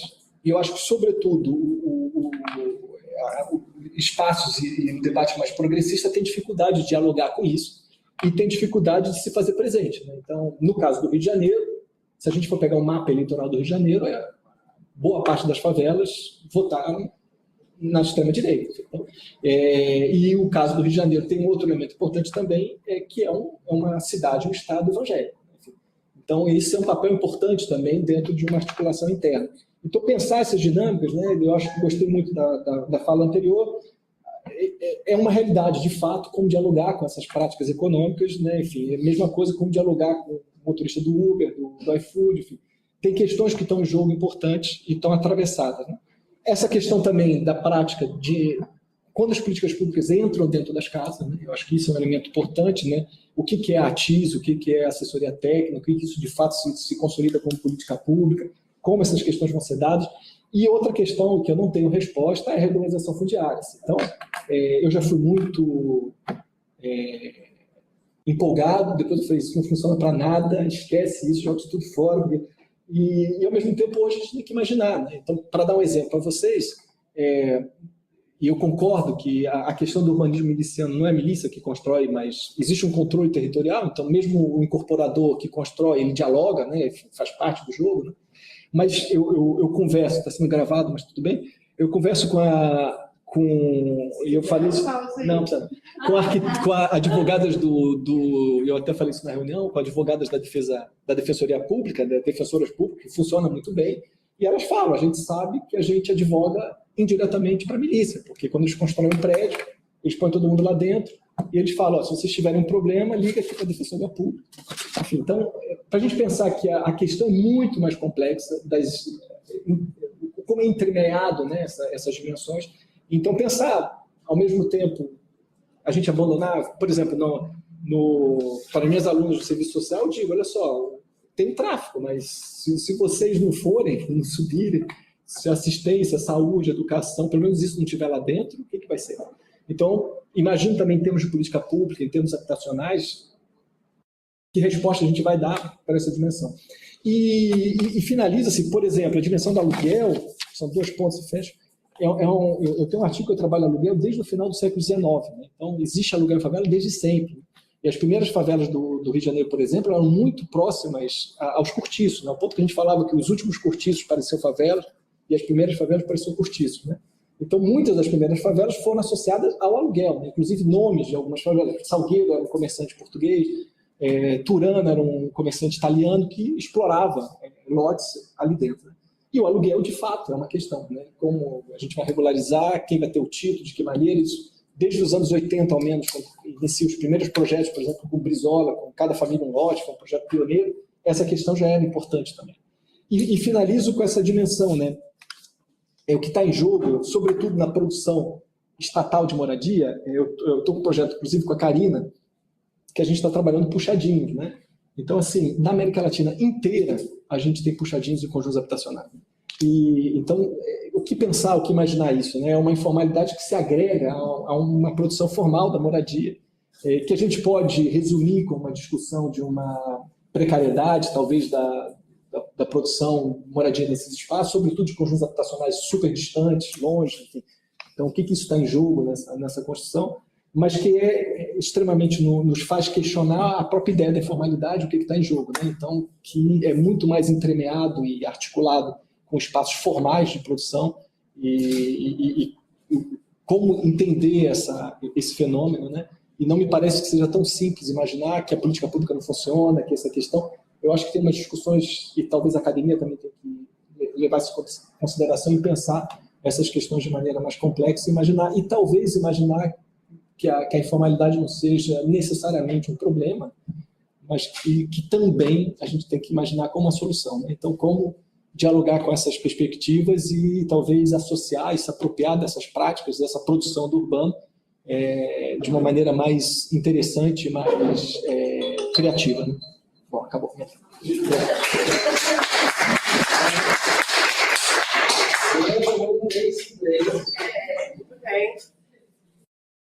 A gente tem minutinhos, passar um pouquinho também não tem problema. Se alguém tiver alguma coisa, quiser comentar, quiser fazer alguma pergunta, falar alguma coisa, fica à vontade. Eu não sei se eu gravo essa parte. Geralmente gravo. Gravo. Tá, pode, claro. Bom, boa tarde, parabenizar as 3 falas. O professor Carlos Alberto, obviamente, vai se lembrar que faz mais de 10 anos que eu entrevistei você para minha tese de doutorado lá em Bogotá. Então, muito bom rever o senhor. Não vou fazer pergunta para o Gê, porque se de casa não vai questionar. Eu fiquei pensando, vai fazer uma pergunta tão difícil para você. Mas eu tenho 2 questões, né? A primeira, professor Carlos, é que você falou no final, nesse fechamento, que são necessárias lentes epistemológicas e metodológicas para olhar esses problemas, né? E a gente tem enfrentado, especificamente eu particularmente estou olhando para os mercados imobiliários nas favelas e a gente vê que já tinha pouca literatura, atualmente ela é escassa e ela remonta sempre a esse olhar, ou da autoconstrução, que a gente não fala, pela ausência do Estado, né, ou dos mercados, do funcionamento dos mercados lá, Pedro Abramo. Né? E a gente tem visto, né, que todo o respeito e todo o reconhecimento a essa literatura, que ela tem sido insuficiente para ver essas complexidades. Então, eu queria perguntar se alguma coisa está sendo vista lá na Colômbia nesse sentido. Inclusive porque na manhã você falou dos grupos armados e tal, da questão da própria regulação, né? Aqui também a existência dos mercados, vem uma regulação que não é uma regulação formal, mas é muito regular, não tem nada disputando. Isso é uma questão. A outra, também relacionada a isso, que você comentou que tem partes do princípio, né, que o formal vai ser sempre mais custoso que o informal. Tanto para você acessar, né, quanto para você intervir. E aí eu fico pensando, primeiro, que proporcionalmente o informal tende a ser muito mais custoso, porque os aluguéis, pelo menos do que a gente está acompanhando nas favelas de São Paulo, nas favelas consolidadas e tal, o aluguel é super caro. Ele é mais caro do que um aluguel na periferia formal de São Paulo, dependendo Heliópolis, Paraisópolis, que estão bem servidas de infraestrutura urbana, você tem casa de R$400 mil, que é mais do que o valor de um Minha Casa Minha Vida, que é da política habitacional. Né? E a intervenção também, ela é muito custosa, porque a gente estava discutindo isso semana passada, lá na UFABC, ela precisa ser muito customizada, né? Porque você não pode você não faz um condomínio em cada favela do mesmo jeito, com o mesmo projeto, com a mesma... Então, eu acho que essa visão, né, de que o princípio que é sempre mais custoso o formal, ele diminui a complexidade e aquilo que a gente precisa para fazer política, para o que a gente está chamando de informal. Né? Não no sentido de tirar, de erradicar, mas assim, é custoso, precisa de visão técnica, precisa de investimento, de uma série de investimentos, precisa de customização. Então, só que como eu não mexo diretamente com isso, eu queria ver a opinião. E para o Rafael, muito rapidamente, Rafael, eu não sei nessa questão, estou muito interessada, você falou do censo, né, lá no Recife, e falou da questão do aluguel, que é um tema secular, né, nas favelas, mas ele não era um tema muito tratado na literatura, né?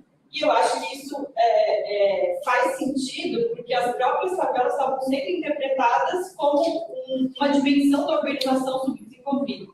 Então, a gente queria associar mercado de trabalho, baixos salários, com um tipo de organização que dava uma favela.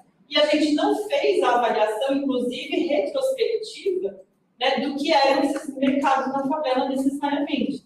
Então, eu vejo como um campo para a gente avançar ler essa história, porque a gente está muito preocupado com o macro e como isso explicava a urbanização brasileira, né? E a gente não estava preocupado com o funcionamento específico desse mercado, né? Então, eu acho que a pouca dimensão que a gente dá a esse problema hoje não é porque ele inexistia, era porque a gente não tinha formado olhar para isso. Então, eu vejo como importante essa retrospectiva desse tema. Eu queria que você comentasse isso também, desculpa.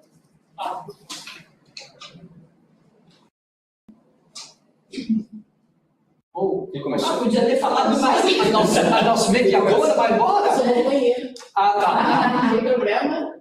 A gente faz auto... A gente vai fazer autogestão. A gente vai fazer Não, o autogestão. pessoal pode responder daqui, se ele quiser, ou daqui, faz, fica à vontade. O microfone está ali, a Karina está escutando, então se quiser falar até mais próximo.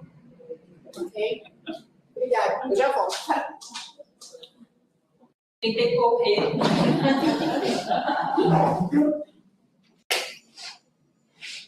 Sobre el tema de los mercados del suelo,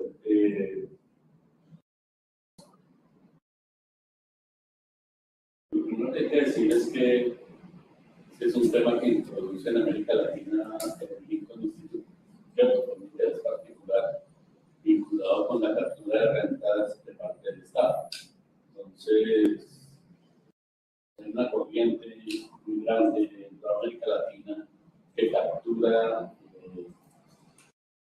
una serie de personas en todos los países que de alguna manera terminan impulsando toda esta teoría de la renta del suelo urbano y que de alguna manera aterrizan en los asentamientos de origen informal para mirar cómo es que se desarrolla esa dinámica, ¿cierto?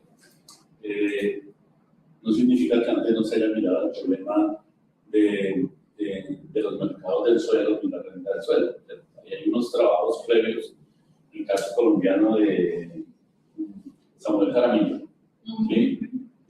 Que además tiene el texto de la renta del suelo urbano, ¿cierto? Que es de los primeros que hace eso, pero incluso Rafael lo mencionaba en el SINBA, ¿cierto? Cuando existió una serie de trabajos importantes sobre el tema de la renta del suelo urbano, incluso el concepto de urbanizadores piratas, ¿cierto? El suelo pirata surge allí, un trabajo de Alan Carr, donde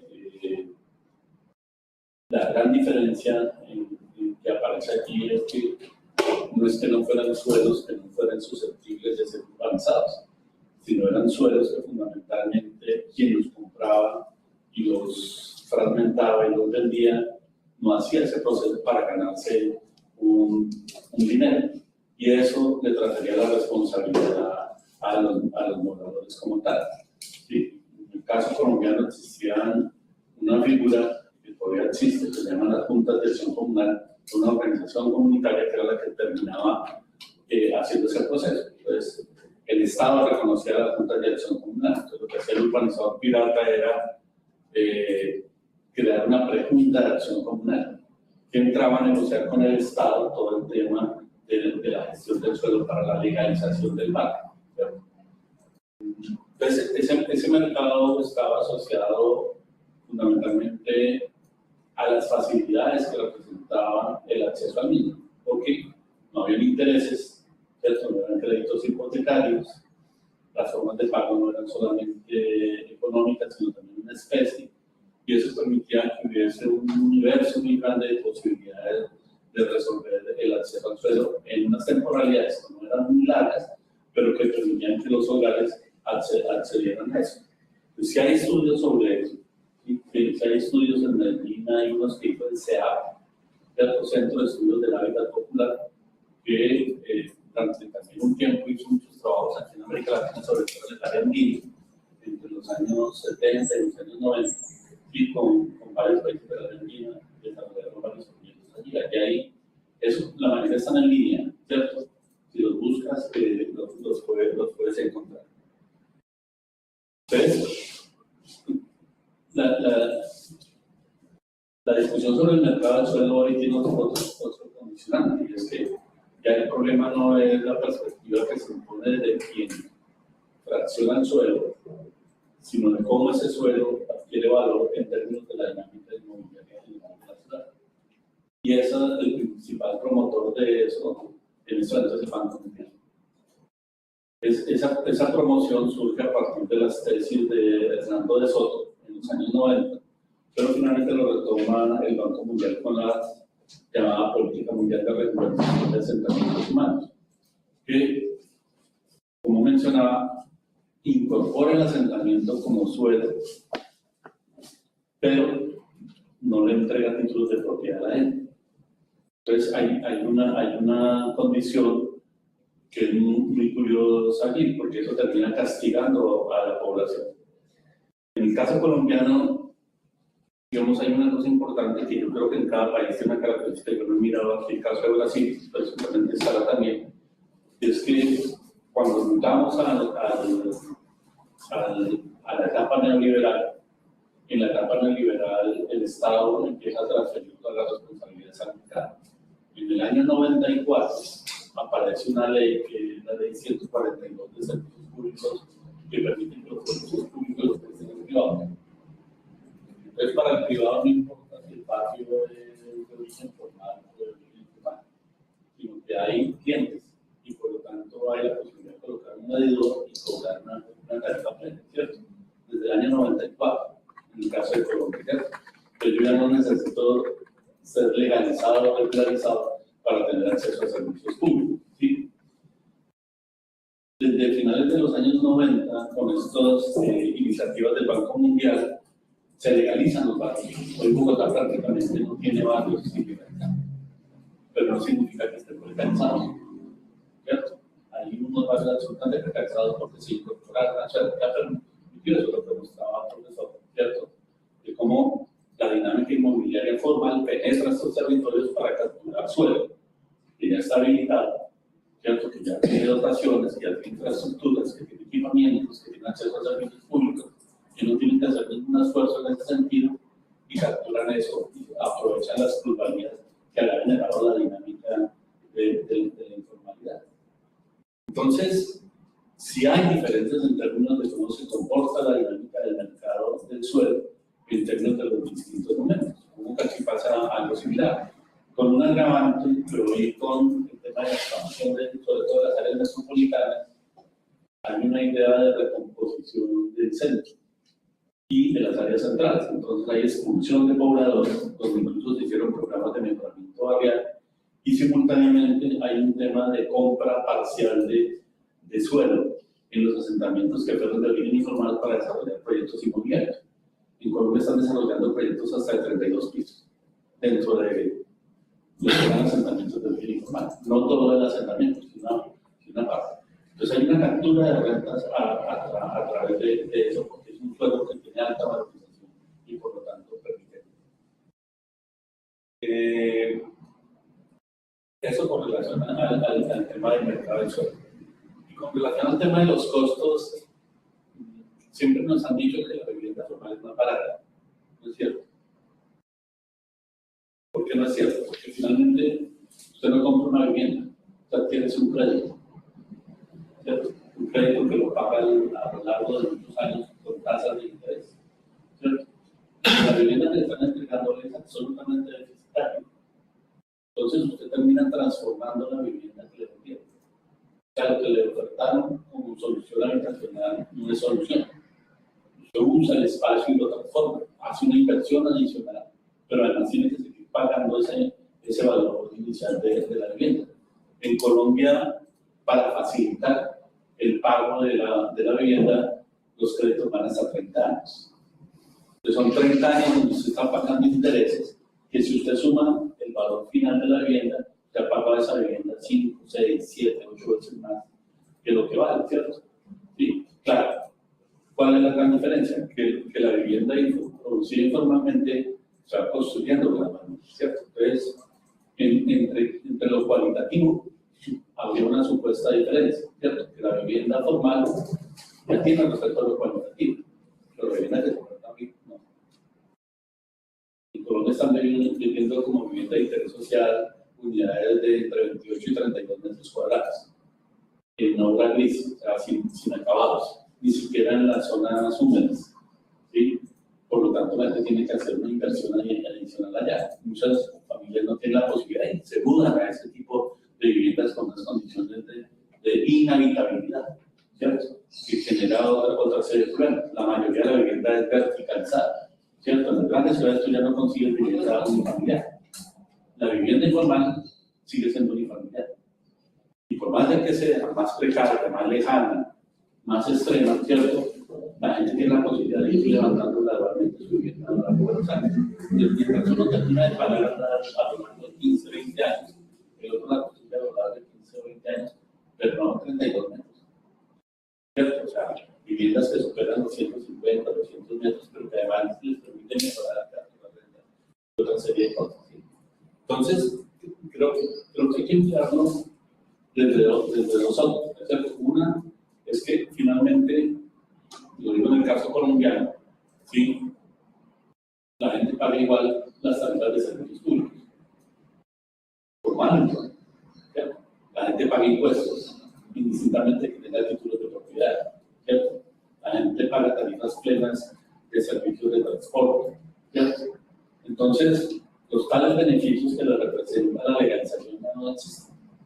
Por el contrario, legalizarse le impone otra cantidad de costos que la gente, lo que dicen a los moradores es, si nosotros llegamos a ir, no nos legalizamos, no nos regularizamos, porque nos está encareciendo y no nos está mejorando la vida.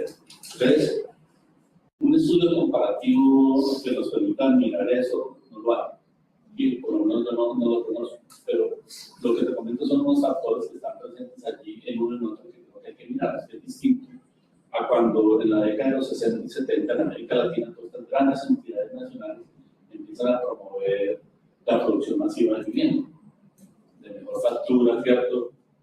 Con buenos diseños, con buenos acabados, ¿cierto? Que fueron viviendas realmente que resolvían el problema de esas familias necesitadas.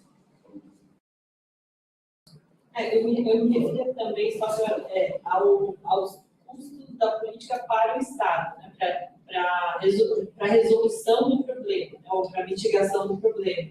Né? Então, no sentido de que se falar, não, então a política de produção massiva de casas, ela é muito mais cara do que fazer política na favela. Eu acho que não. A favela poderia ter investimento que fosse que solucionasse melhor o problema, mas isso precisa de dinheiro. Não tem que ser uma política menor do que a política de novas unidades, necesariamente. O sea, en el caso colombiano, el problema es que la política de vivienda es única y exclusivamente la asignación de subsidios. Punto. Pero además son subsidios focalizados. Nadie recibe el mismo subsidio. ¿Sí? Entonces tú tienes que demostrar que eres el más pobre, ¿cierto? Para tener el mayor tóxico. Pero al tanto tienes que demostrarle que eres el más pudiente para que tenga el crédito. Entonces hay una contradicción muy fuerte ahí. Entonces, no es que dentro de la política no existan otras opciones de acceso a la vivienda. El Estado como política pública no lo hizo. Incluso este gobierno progresista que nosotros tenemos en Gustavo Petro no lo hizo. No lo hizo y sigue siendo la llamada industria de la construcción, de la que hace algún para en torno a una fábrica que se llama Camacol, la que sigue pidiendo que le sigan asignando créditos, porque eso apalanca la producción de vivienda para estratos medios, para pobres grados. Y eso resulta sumamente complicado. ¿Sí? Y la población no se endeuda de esa manera, ¿cierto? Son créditos cortos, créditos más caros.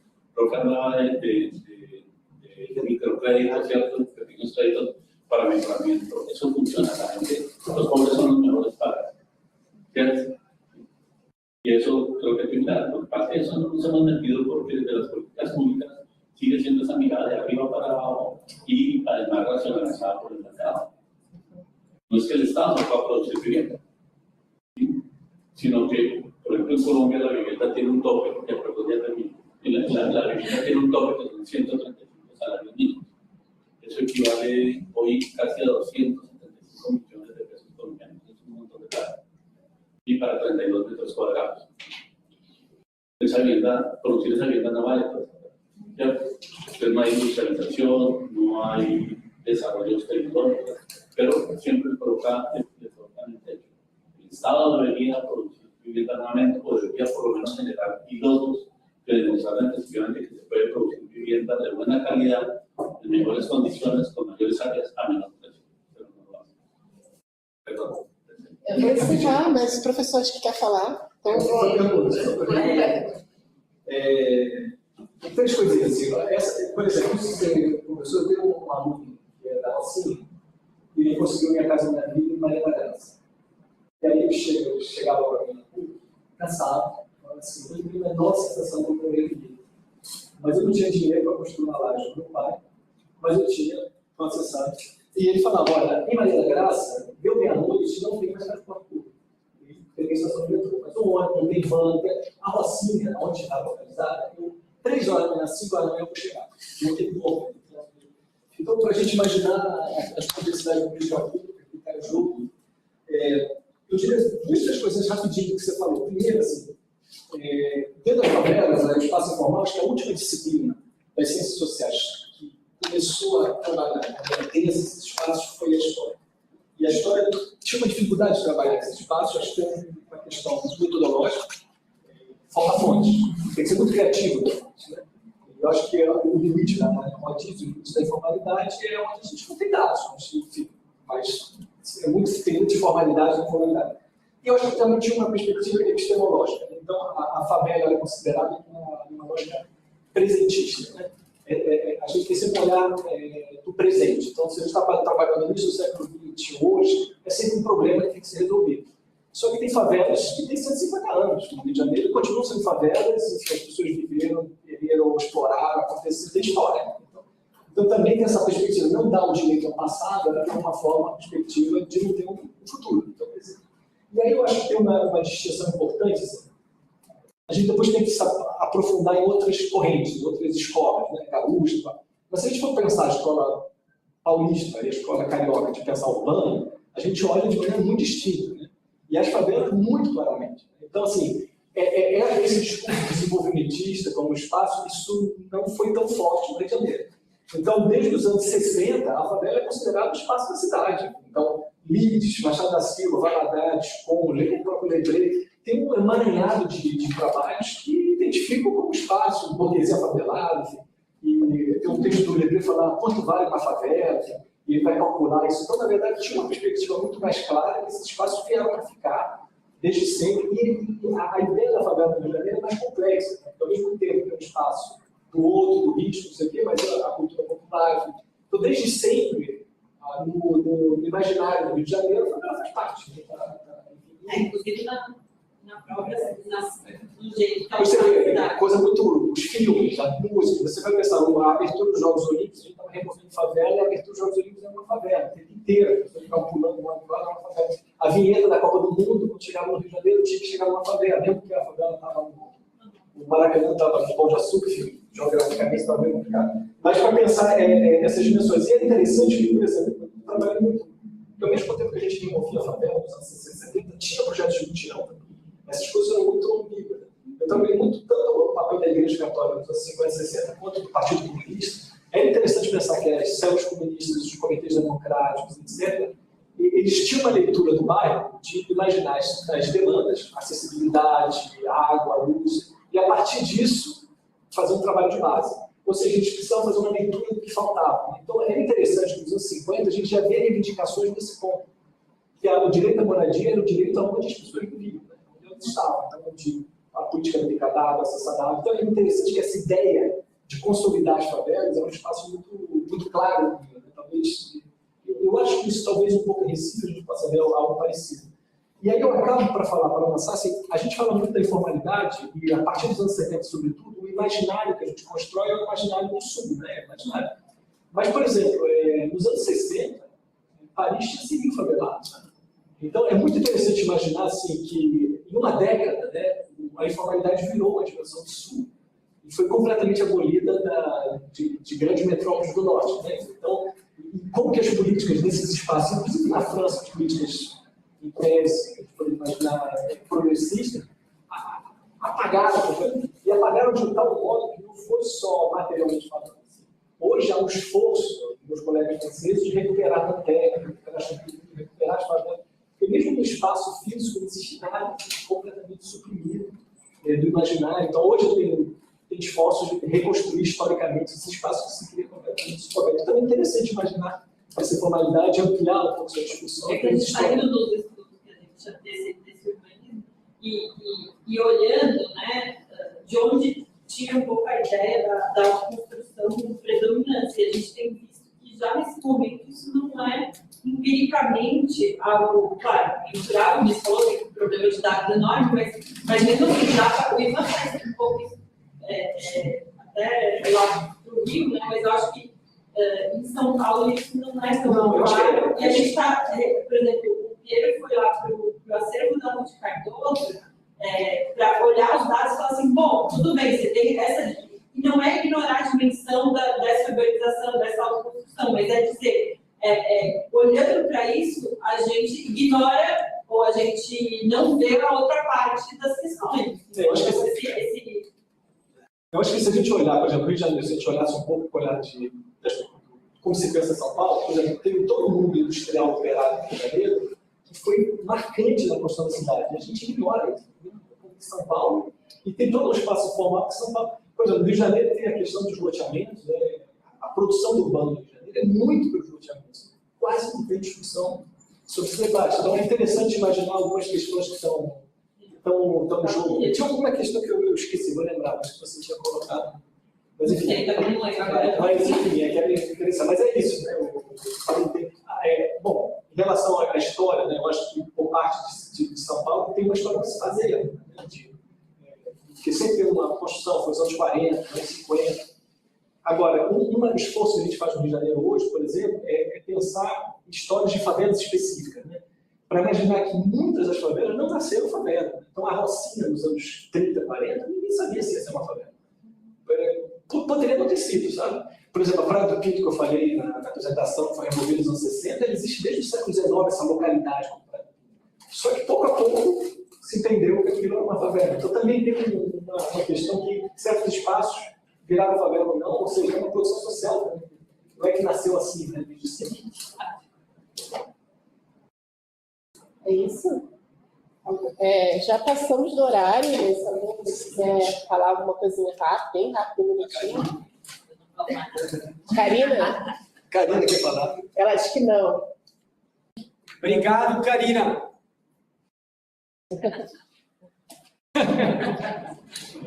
Obrigado a você também. Obrigada. Primeira vez que eu faço mediação, então... Obrigada. Então, vou encerrando aqui. Também, esse assunto é muito interessante. Eu também queria dizer coisas, mas, infelizmente, o tempo, né, não deixa. Então, eu queria agradecer a todo mundo que participou, professores, pesquisadores, alunos, né, procurantes, né, e é isso. Obrigada.